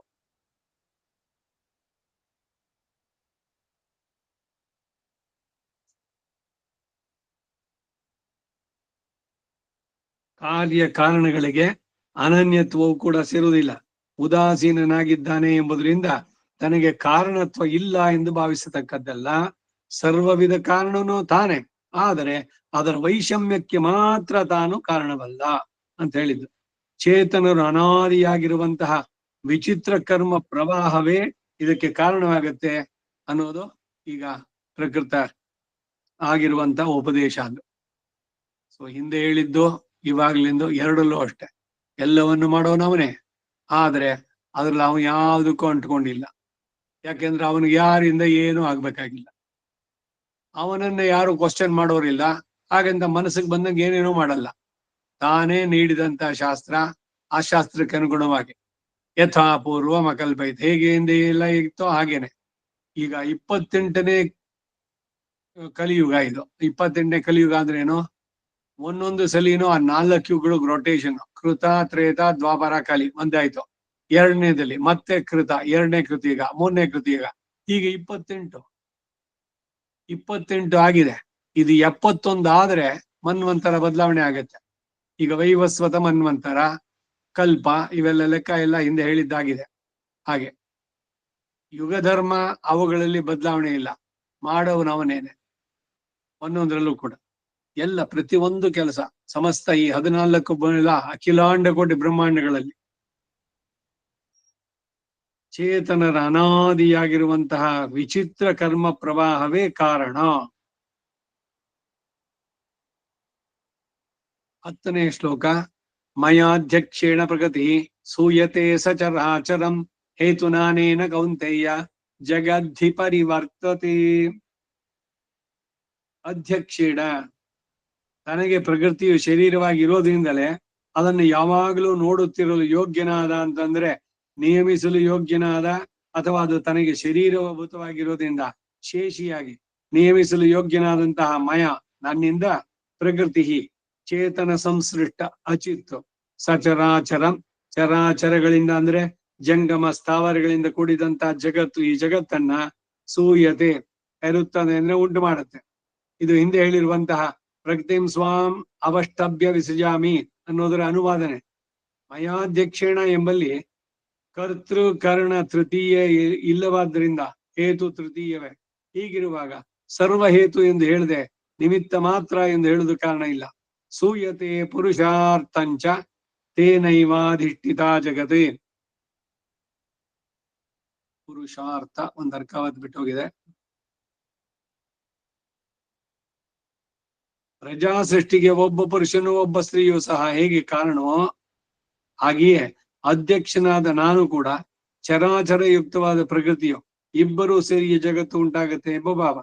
ಇಲ್ಲಿ ಅಧ್ಯಕ್ಷ ಶಬ್ದ ಪುಲ್ಲಿಂಗವಾಗಿಯೋ ಪ್ರಕೃತಿ ಸ್ತ್ರೀಲಿಂಗವಾಗಿಯೂ ಇರೋದ್ರಿಂದ ಅಂತಹ ಭಾವವು ಅಲಂಕಾರಿಕವಾಗಿ ತೋರುತ್ತೆ. ಅದು ಅಲ್ಲದೆ ಶ್ರುತಿಗಳು ಆತನೊಬ್ಬನನ್ನೇ ಪರಮ ಪುರುಷನಾಗಿಯೋ ಮಿಕ್ಕದ್ದೆಲ್ಲವನ್ನ ಸ್ತ್ರೀಯನ್ನಾಗಿಯೋ ಶಾಸ್ತ್ರ ಸ್ತ್ರೀ ಪ್ರಾಯಮಿತರತೆ ಎಂಬಲ್ಲಿ ಬೋಧಿಸೋದ್ರಿಂದ ಅಜಾಮೇಘಾಂ ಲೋಹಿತ ಶುಕ್ಲ ಕೃಷ್ಣ ಅಂತ ಗೌರಾನ ಹದ್ಯಂತವತಿ ಜನಿತ್ರಿ ಭೂತ ಭಾವಿನಿ ಎಂದು ಪ್ರಕೃತಿ ಸ್ತ್ರೀಯಾಗಿ ರೂಪಣ ಇರೋದ್ರಿಂದ ಪುರುಷ ಸ್ತ್ರೀ ಇಬ್ಬರು ಕೂಡ ಈ ಜಗತ್ತಿಗೆ ಹೇತುವು ಎಂದು ವ್ಯಕ್ತವಾಡುತ್ತೆ. ನಮ್ಮ ಸಿದ್ಧಾಂತ ರೀತ್ಯ ಸೂಕ್ಷ್ಮ ಚಿದಚಿತ್ ಶರೀರಕ ಪರಮಾತ್ಮನೇ ಕಾರಣ. ಯಾವುದಕ್ಕೆ? ಈ ಸ್ಥೂಲ ಚಿದಚಿತ್ ಶರೀರಕ ಪರಮಾತ್ಮ ಅದು ಕಾರ್ಯ.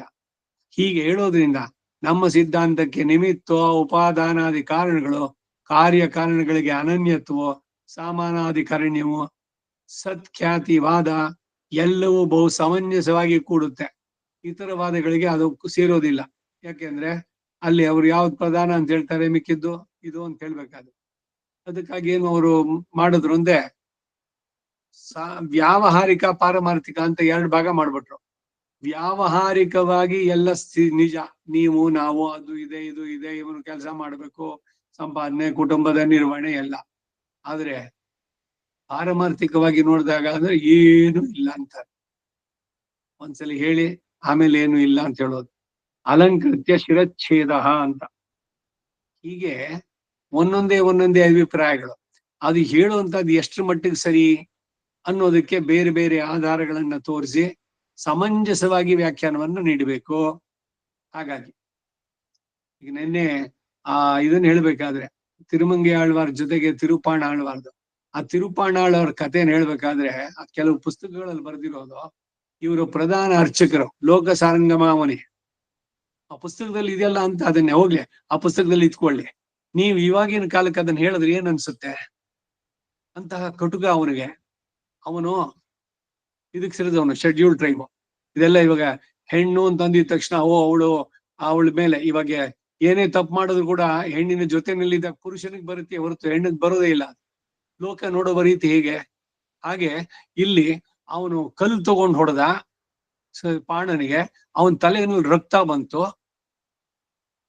ಆಮೇಲೆ ಇವನೊಬ್ಬ ನೀರ್ ತಗೊಂಬೋಗಿ ರಂಗನಾಥನ ಹತ್ರ ಇಟ್ಟಿದ್ದು. ರಂಗನಾಥ ಅವ್ನಿಗೆ ಬೇಜಾರಾಗಿದೆ, ಕರ್ಕೊಂಬಂತ. ಏನು ಆಮೇಲೆ ಬ್ಯಾಂಡೇಜ್ ಹಾಕತ್ನ.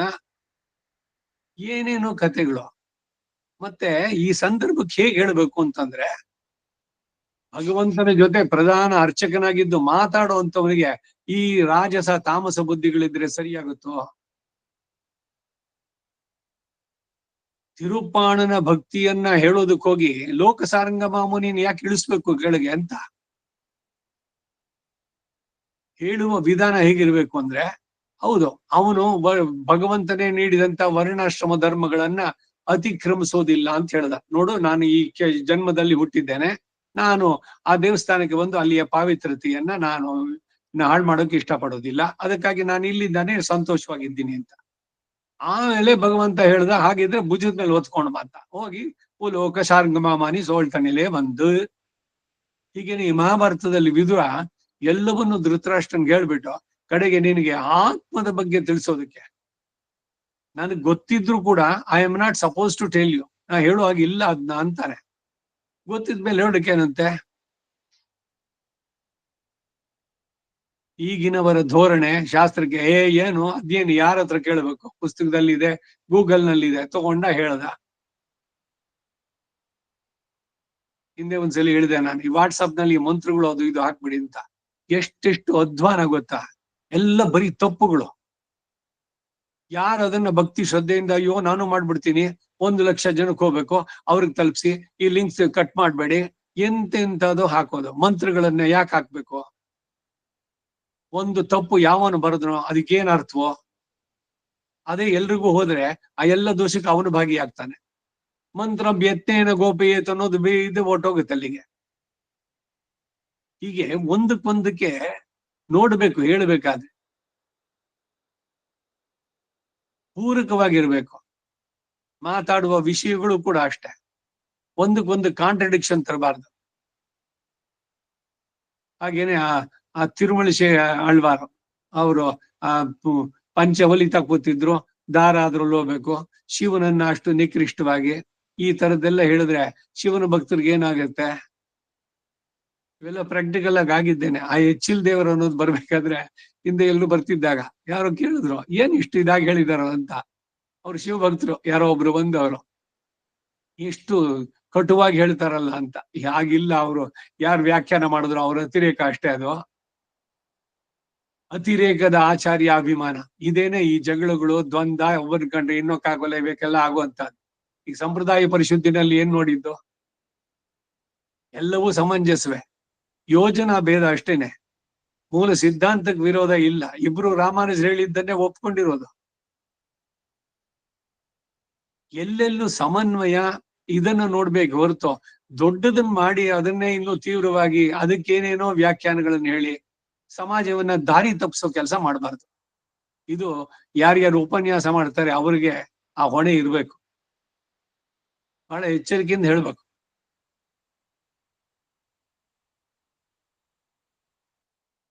ಈಗ ಆಹಾರ ನಿಯಮ ನನಗ್ ಮಾಡೋಕ್ಕಾಗ್ಲಿಲ್ಲ ಅಂತ, ಹಾಗಿದ್ರೆ ಬೇಡ್ರಿ ಅದು ಅಂತಂದ್ರೆ ನಿನಗ ಆಗ್ಲಿಲ್ಲ, ನನಗಾಗ್ಲಿಲ್ಲ, ಬಟ್ ಇನ್ಯಾರ್ಗಾರು ಆಗದಾರ ಆಗ್ಲಿ, ಅಲ್ಲಿ ಬರ್ದಿರೋದೇ ತಪ್ಪು ಅಂತಂದ್ಬಿಡೋದೆ, ಅಥವಾ ಅದು ಬೇಡವೇ ಬೇಡ ಅಂತ ಹೇಳೋದೆ. ಅದಕ್ಕೆ ಈ ರೀತಿ ಶಾಸ್ತ್ರಗಳು, ಅಯ್ಯೋ ರೊಂಬ ಶಾಸ್ತ್ರ ಜಾಸ್ತಿ ತೆಗೆದುಕೊಂಡಾಗ ದೋಷ ಮಂಗುವ. ಶಾಸ್ತ್ರ ತಿಳಿಯದೆ ಇದ್ರೆ ದೋಷವಿಲ್ವಂತೆ. ಹೀಗಿದೆ ಇದೆಲ್ಲ, ಎಲ್ರಿಗೂ ತುಂಬಾ ಆಪ್ಯಾಯಮಾನವಾಗಿದೆ ಅಲ್ವಾ? ಅಯ್ಯೋ ಅವ್ರು ಹೇಳೋದು ನಿಜ, ಜಾಸ್ತಿ ತಿಳ್ಕೊಳ್ಳೋದು ಬೇಡ, ಮೂರ್ಖರಾಗೆ ಇರೋಣ ನಾವು. ಸೊ ಆಮೇಲೆ ಟ್ರೈ ಮಾಡಿ ಬೆಂಕಿನಲ್ಲಿ ಕೈ ಇಟ್ಬಿಟ್ಟು ನನಗೆ ಗೊತ್ತಿಲ್ಲ ನೀನ್ ಸುಡ್ತೀಯ ಅಂತ ಸುಡಬಾರ್ದು ನೀನು ಅಂತಂದ್ರೆ ಆಗತ್ತೇನೋ? ಬೆಂಕಿ ಸುಡದೆ ಇರೋಂತನು ಮಾಡೋದಕ್ಕೂ ಶಕ್ತಿ ಇದೆ.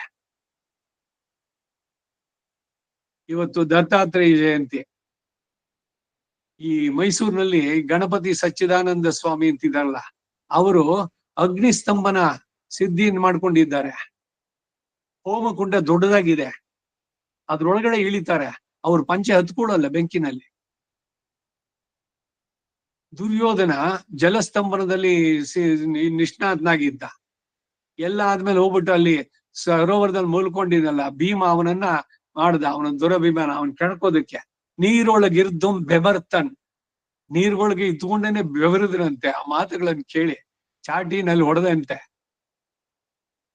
ಈ ಸೌಭರಿ ವೃತ್ತಾಂತದಲ್ಲಿ ಅವನ್ ನೀರೊಳಗಡೆ ಇದ್ದು. ಈ ವಿಶ್ವಾಮಿತ್ರ ಮತ್ತೊಬ್ರು ವಾಯು ಭಕ್ಷಕರಾಗಿ ಇದ್ದಿದ್ದು. ಈ ಯಾವ್ದೋ ಕಾಲಕ್ಕಲ್ಲ, ಈಗ್ಲೂ ಸಾಧ್ಯ. ಅದನ್ನ ಸಾಧಿಸಿದ್ರೆ ಆಗತ್ತೆ. ಈ ಹಿಮಾಲಯದಲ್ಲಿ ಇರುವಂತ ಸಿದ್ಧ ಪುರುಷರು ಅವರೇನು ಎಷ್ಟು ಬೆಚ್ಚಗೆ ಎಲ್ಲದನ್ನು ಹಾಕೊಂಡು ಕೂತಿರ್ತಾರೇನೋ, ಬರೀ ಒಂದು ಕೋಪಿಣ ಅಷ್ಟೇ. ಹೀಗೆ ಶರೀರ ತಡೆಯುತ್ತೆ ಅಂದ್ರೆ ಆ ರೀತಿ ಆ ಮಟ್ಟಕ್ಕೆ ಹೋಗೋದಕ್ಕೆ ಸಾಧ್ಯ. ಶರೀರ ಭಗವಂತ ಕೊಟ್ಟಂತ ಅಮೂಲ್ಯವಾದಂತಹದ್ದು. ನೀವ್ ಯಾವ ಪರಿಸರಕ್ಕೆ ಹೆಂಗ್ ಅಡ್ಜಸ್ಟ್ ಮಾಡ್ಕೊಳ್ತೀರೋ, ಹೇಗೆ ಮನಸ್ಸನ್ನ ಇದ್ ಮಾಡ್ತೀರೋ, ಆ ರೀತಿನಲ್ಲಿ ಅದು ಪ್ರತಿಸ್ಪಂದಿಸುತ್ತೆ ಅದಕ್ಕೆ ಸರಿಯಾಗಿ. ಸೊ ಅದರಿಂದ ಕಥೆಗಳಿದೆ ಪುಸ್ತಕದಲ್ಲಿ ಅಂತ ಇದ್ರಲ್ಲಿ ಇದ್ದಿದ್ದು ಹಂಗೆ ಹೇಳುದು ಅಂತಲ್ಲ. ಸಂದರ್ಭ, ದೇಶ, ಪರಿಸರ, ಯಾರಿದಾರ ಆಡಿಯನ್ಸ್ ಎಲ್ಲವನ್ನೂ ನೋಡ್ಬೇಕಾಗತ್ತೆ, ಗಮನಿಸ್ಬಿಟ್ಟು ಹೇಳ್ಬೇಕು. ಎಲ್ಲೂ ಕೂಡ ವೈಷಮ್ಯವನ್ನು ಅಥವಾ ಇನ್ನೊಂದ್ರ ಬಗ್ಗೆ ತಿರಸ್ಕಾರ ಭಾವನೆಯನ್ನು ಉಂಟು ಮಾಡಬಾರ್ದು. ಪ್ರಪತ್ತಿ ಅದರಲ್ಲೂ ಕೂಡ ಅಷ್ಟೇ, ಅದು ಅತಿರೇಕಗಳನ್ನು ಹೇಳ್ಕೊಂಡು ಹೇಳಿದೆ. ಯಾರು ಕೃಷ್ಣನೇ ಹೇಳಿದ್ದಾನೆ, ಅವ್ಯಭಿಚರಿತ ಭಕ್ತಿ, ವ್ಯಭಿಚಾರ ಬೇಡ ಅಂತ. ನನಗೆ ನಾರಾಯಣನಲ್ಲಿ ಏನು ಪೂರ್ಣವಾದ ನಿಷ್ಠೆ ಮಹಾವಿಶ್ವಾಸ ಇದೆಯೋ ಅದೇ ಎಲ್ಲ ದೇವತೆಗಳಲ್ಲೂ ನಾನು ಇಟ್ಕೊಳ್ತೀನಿ ಅಂದ್ರೆ ಅವಾಗ ಅವನು ನಿಸ್ಸಮಾಭ್ಯದಿಕ್ ಅನ್ನೋದು ಉಂಟಾಗುತ್ತೇನೋ. ಒಂದೊಂದನ್ನು ಕೂಡ ಯಾವ ರೀತಿನಲ್ಲಿ ತಗೊಳ್ಬೇಕು, ಅದನ್ನ ಹೇಗೆ ಹೇಳಬೇಕು, ಇದ್ರದ್ದೆಲ್ಲ ಇದಕ್ಕೆಲ್ಲ ಉದಾಹರಣೆಗಳು ಹೇಳಿದೆ ನಾನಿವಾಗ. ಪತಿ ಇಲ್ಲ, ಪತಿಯ ಮಿತ್ರರು ಬಂದಿದ್ದಾರೆ, ಅವರನ್ನು ಕೂರಿಸಿ ಹಾಲ್ನಲ್ಲಿ ಕಾಫಿ ಕೊಡಿ, ಉಪಚರಿಸಿ, ಸರಿಯಾಗಿ ಮರ್ಯಾದೆಯಿಂದ ಮಾತಾಡಿಸಿ, ಏನ್ ಹೇಳಬೇಕು ಸಂದೇಶ ಹೇಳಿ ಕಳಿಸಿ. ಪತಿವ್ರತೆಯ ಧರ್ಮದಲ್ಲಿ ಅವರನ್ನೆಲ್ಲ ನಾನು ತಲೆ ಎತ್ತಿ ನೋಡಲ್ಲ, ಅವ್ರನ್ನ ಮಾತಾಡ್ಸೋಲ್ಲ ಅಂತಿದ್ಯಾ ಅದರಲ್ಲಿ. ಹಾಗೆ ನನಗೆ ಅಧ್ಯಾತ್ಮದಲ್ಲಿ ಆಸಕ್ತಿ ಇದೆ ಅಂದ್ರೆ ನಾ ಬೇರೆ ಕಡೆ ನೋಡೋದೇ ಇಲ್ಲ. ನಾನು ಯಾವಾಗ್ಲೂ ದೇವ್ರ ಮನೆಯಲ್ಲೇ ಕೂತಿರ್ತೀನಿ, ಈ ಪುಸ್ತಕ ಬಿಟ್ಟು ಬೇರೆ ಆ ಕಡೆ ಈ ಕಡೆ ನೋಡೋಲ್ಲ. ಮೂರ್ಖರಾಗ್ತಾರೆ ಎಲ್ಲ ಅಷ್ಟೇ. ಇರೋಕ್ಕಾಗುತ್ತೋ ಹಾಗೆ?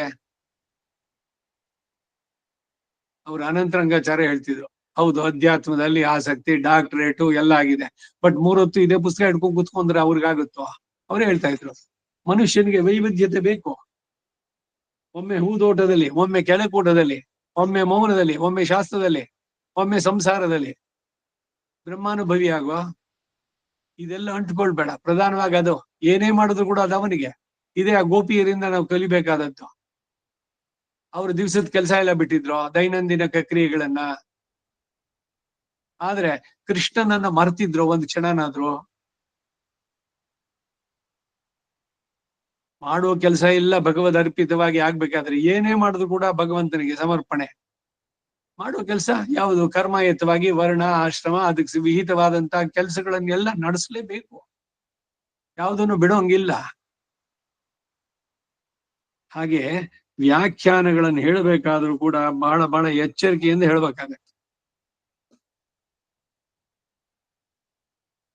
ಅಧ್ಯಕ್ಷೇಣ ಪ್ರಕೃತಿ ನನಗೆ ಶರೀರವಾಗಿರೋದ್ರಿಂದ ಎಲ್ಲವನ್ನು ಕೂಡ ನಾನೇ, ಎಲ್ಲವೂ ನನಗೆ ಶರೀರ. ಚರಾಚರಾಣಿ ಸರ್ವಾಣಿ ಸರ್ವಂ ಭಗವದ್ವಪುಹು. ನಾನು ಅವುಗಳನ್ನ ನೇಮಿಸೋದು ಯೋಗ್ಯನಾಗಿರೋದ್ರಿಂದ ನನ್ನಿಂದಲೇ ತಾನೆ, ನಾನೇ ಅವಕ್ಕೆಲ್ಲ ಆಧಾರ, ನಾನೇ ನಿಯಾಮಕ, ನಾನೇ ಶೇಷಿ.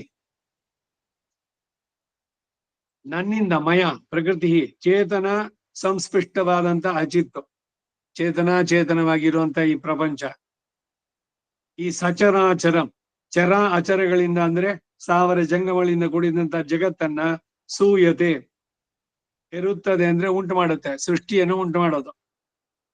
ಇದು ಹಿಂದೆ ಹೇಳಿರುವಂತಹ ಪ್ರಕೃತಿಂ ಸ್ವಾಂ ಅವಷ್ಟಭ್ಯ ವಿಸೃಜಾಮಿ ಅನ್ನೋದರ ಅನುವಾದ. ಮಯಾಧ್ಯಕ್ಷಣ ಎಂಬಲ್ಲಿ ಕರ್ತೃಕರಣ ತೃತೀಯ ಇಲ್ಲವಾದ್ದರಿಂದ ಹೇತುವು ಕೂಡ ತೃತೀಯ. ಹೀಗಿರುವಾಗ ಸರ್ವ ಹೇತು ಎಂದು ಹೇಳಿದೆ, ನಿಮಿತ್ತ ಮಾತ್ರ ಎಂದು ಹೇಳಲು ಕಾರಣ ಇಲ್ಲ. ಸೂಯತೆ ಪುರುಷಾರ್ಥಂಚ ತೇನೈವಾಧಿಷ್ಠಿತ ಜಗತ್ ಎಂಬ ಮಾಂತ್ರಿಕ ಉಪನಿಷತ್ ವಾಕ್ಯವನ್ನ ಮೂಲದ ಪೂರ್ವಾರ್ಧವನ್ನು ಸೂಚಿಸುತ್ತೆ. ಪ್ರಜಾ ಸೃಷ್ಟಿಗೆ ಒಬ್ಬ ಪುರುಷ ಒಬ್ಬ ಸ್ತ್ರೀ ಹೇಗೆ ಕಾರಣವೋ ಹಾಗೆ ಅಧ್ಯಕ್ಷನಾದ ನಾನು ಕೂಡ ಚರಾಚರ ಯುಕ್ತವಾದ ಪ್ರಕೃತಿ ಇಬ್ಬರೂ ಸೇರಿಯೇ ಜಗತ್ತು ಉಂಟಾಗತ್ತೆ ಅನ್ನೋ ಭಾವ. ಇಲ್ಲಿ ಅಧ್ಯಕ್ಷ ಶಬ್ದ ಪುಲ್ಲಿಂಗವಾಗಿ, ಪ್ರಕೃತಿ ಅನ್ನೋದು ಸ್ತ್ರೀಲಿಂಗವಾಗಿ ಇರೋದ್ರಿಂದ ಅಂತಹ ಭಾವವು ಅಲಂಕಾರಕವಾಗಿ ತೋರಿ ಬರುತ್ತೆ. ಅದು ಅಲ್ಲದೆ ಶ್ರುತಿಗಳಲ್ಲಿ ಆತನೊಬ್ಬನನ್ನೇ ಪುರುಷನನ್ನಾಗಿ ಹೇಳಿದ್ದು, ಮಿಕ್ಕೆಲ್ಲ ಸ್ತ್ರೀ ಪ್ರಾಯರು. ಅಜಾಮೇಕಾಂ ಲೋಹಿತ ಶುಕ್ಲ ಕೃಷ್ಣಾಂ ಅಂತ ಗೌರಾನಾದ್ಯಂತವತಿ ಜನಿತ್ರಿ ಭೂತಭಾವಿನಿ ಎಂದು ಪ್ರಕೃತಿ ಸ್ತ್ರೀಯಾಗಿ ರೂಪ ಇರೋದ್ರಿಂದ ಪುರುಷ ಸ್ತ್ರೀ ಇಬ್ಬರು ಕೂಡ ಜಗತ್ತಿನ ಸೃಷ್ಟಿಗೆ ಕಾರಣರು ಅನ್ನೋದು ವ್ಯಕ್ತಪಡುತ್ತೆ. ನಮ್ಮ ಸಿದ್ಧಾಂತ ರೀತ್ಯ ಸೂಕ್ಷ್ಮ ಚಿದಚಿತ್ ಶರೀರಕ ಪರಮಾತ್ಮ, ಸ್ಥೂಲ ಚಿದಚಿತ್ ಶರೀರ ಇದಕ್ಕೆ ಅದು ಕಾರಣ, ಇದು ಕಾರ್ಯ, ಸ್ಥೂಲವಾದಂತಹದ್ದು. ಅವನೇ ಆ ಅವಸ್ಥೆಯಿಂದ ಈ ಅವಸ್ಥೆಗೆ ಬಂದಿದ್ದು. ಹೀಗೆ ಹೇಳೋದ್ರಿಂದ ನಮ್ಮ ಸಿದ್ಧಾಂತಕ್ಕೆ ನಿಮಿತ್ತ ಉಪಾದಾನಾದಿ ಕಾರಣಗಳು, ಕಾರ್ಯ ಕಾರಣಗಳಿಗೆ ಅನನ್ಯತ್ವೋ ಸಾಮಾನಾದಿ ಕಾರಣ್ಯವೋ ಸತ್ಖ್ಯಾತಿವಾದವೋ ಎಲ್ಲ ಬಹು ಸಮಂಜಸವಾಗಿ ಕೂಡುತ್ತೆ. ಇತರ ವಾದಗಳು ಮಾಡೋರಿಗೆ ಇದು ಸೇರುವುದಿಲ್ಲ, ಅವ್ರು ಬಿಟ್ಬಿಡಿ ಅಂತಾರೆ. ಅವಾಗ ಯಾವ್ದು ಅದಕ್ಕೆ ಅವ್ರಿಗೆ ವಿರುದ್ಧವಾಗುತ್ತೋ ಅದು. ಅನೇನ ಹೇತುನ ಈ ಮೇಲಿನ ಕಾರಣದಿಂದಲೇ, ಅಂದ್ರೆ ಸೃಷ್ಟಿಗೆ ಹೇಗೆ ನಾನು ಸರ್ವವಿಧ ಕಾರಣ ಎಂದು ಹೇಗಾಯ್ತು ಅಂದ್ರೆ ಅದೇ ಕಾರಣದಿಂದ ಹೇ ಕೌಂತೆಯ್ಯ, ಓ ಕುಂತಿಪುತ್ರನಾದ ಅರ್ಜುನ್ನೇ, ಜಗತ್ ಈ ಸಚರಾಚರವಾದ ಜಗತ್ತು ಪರಿವರ್ತತೆ ಹಿ ಪ್ರಳಯವನ್ನೂ ಹೊಂದುತ್ತೆ ಅಷ್ಟೇ, ಮತ್ತು ಪುನಃ ಸೃಷ್ಟಿಯನ್ನು ಹೊಂದುತ್ತೆ. ಅಥವಾ ಸೃಷ್ಟಿ ಸ್ಥಿತಿ ಪ್ರಳಯಗಳು ಚಕ್ರದೋಪಾದಿಯಲ್ಲಿ ತಿರುಗುತ್ತವೆ ಅಷ್ಟೇ ಅನ್ನೋದು ತಾತ್ಪರ್ಯ. ಕೆಲವರು ವಿಪರಿವರ್ತತೆ ಅಂತ ಕೂಡ ಪಾಠಾಂತರ ಮಾಡಿ ಹೇಳ್ತಾರೆ ಅಂತ. ಒಂದೇ ಒಂದು ಶ್ಲೋಕಕ್ಕೆ ಎಷ್ಟು ರೀತಿಯ ವ್ಯಾಖ್ಯಾನಗಳು, ಆ ಬೇರೆ ಬೇರೆ ವ್ಯಾಖ್ಯಾನಗಳು ಎಷ್ಟು ಮಟ್ಟಿಗೆ ಅದು ಸಮಂಜಸವಾಗತ್ತೆ ಅಥವಾ ಇಲ್ಲ ಅನ್ನೋದ್ರದ್ದೆಲ್ಲ ಚರ್ಚೆಯನ್ನು ಮಾಡಿ ಕನ್ಕ್ಲೂಡ್ ಮಾಡಿ ಹೇಳ್ತಾರೆ. ಈ ಜಾಗದಲ್ಲಿ ನಿಲ್ಸ್ಕೊಂಡಿರೋಣ. ವಸುದೇವ ಸುತಂ ದೇವಂ ಕಂಸ ಚಾಣೂರಮರ್ದನಂ ದೇವಕೀ ಪರಮಾನಂದಂ ಕೃಷ್ಣಂ ವಂದೇ ಜಗದ್ಗುರುಂ ಆತಸಿ ಪುಷ್ಪ ಸಂಹಾರನೂಪರುಜೋಭಿತಂ ರತ್ನ ಕಂಗಣ ಕೇಯೂರಂ ಕೃಷ್ಣಂ ವಂದೇ ಜಗದ್ಗುರುಂ ಕುಟಿಲಾಲಕ ಸಂಯುಕ್ತಂ ಪೂರ್ಣಚಂದ್ರ ನಿಭಾನನಂ ವಿಲಸತ್ಕುಂಡಲಧರಂ ದೇವಂ ಕೃಷ್ಣಂ ವಂದೇ ಜಗದ್ಗುರುಂ ಮಂದಾರಗಂಧ ಸಂಯುಕ್ತಂ ಚಾರುಹಾಸಂ ಚತುರ್ಭುಜಂ ಮರ್ಹಿ ಪಿಂಚಾವಚೂಡಾಂಗಂ ಕೃಷ್ಣಂ ವಂದೇ ಜಗದ್ಗುರುಂ ಉತ್ಫುಲ್ಲ ಪದ್ಮೋತ್ರಾಕ್ಷಂ ನೀಲಜೀಮೂತ ಸನ್ನಿಭಂ ಯಾದವಾನಾಂ ಶಿರೋರತ್ನಂ ಕೃಷ್ಣಂ ವಂದೇ ಜಗದ್ಗುರುಂ ರುಕ್ಮಿಣೀ ಕೇಳಿ ಸಂಯುಕ್ತಂ ಪೀತಾಂಬರ ಸುಶೋಭಿತಂ ಅವಾಪ್ತ ತುಳಸಿ ಗಂಧಂ ಕೃಷ್ಣಂ ವಂದೇ ಜಗದ್ಗುರುಂ ಗೋಪಿಕಾನಾಂ ಕುಚದ್ವಂದಂ ಕುಂಕುಮಾಂಕಿತ ವಕ್ಷಸಂ ಶ್ರೀನಿಕೇತಂ ಮಹಿಶ್ವಾಸಂ ಕೃಷ್ಣಂ ವಂದೇ ಜಗದ್ಗುರುಂ ಶ್ರೀವತ್ಸಾಂಗಂ ಮಹೋರಸ್ಕಂ ವನಮಾಲಾ ವಿರಾಜಿತಂ ಶಂಖಚಕ್ರಧರಂ ದೇವಂ ಕೃಷ್ಣಂ ವಂದೇ ಜಗದ್ಗುರುಂ ಕೃಷ್ಣಾಷ್ಟಕಮಿದಂ ಪುಣ್ಯಂ ಪ್ರಾತರುತ್ಥಾಯ ಪಠೇತ್ ಕೋಟಿ ಜನ್ಮಗತಂ ಪಾಪಂ ಸ್ಮರಣೇನ ವಿನಶ್ಯತಿ.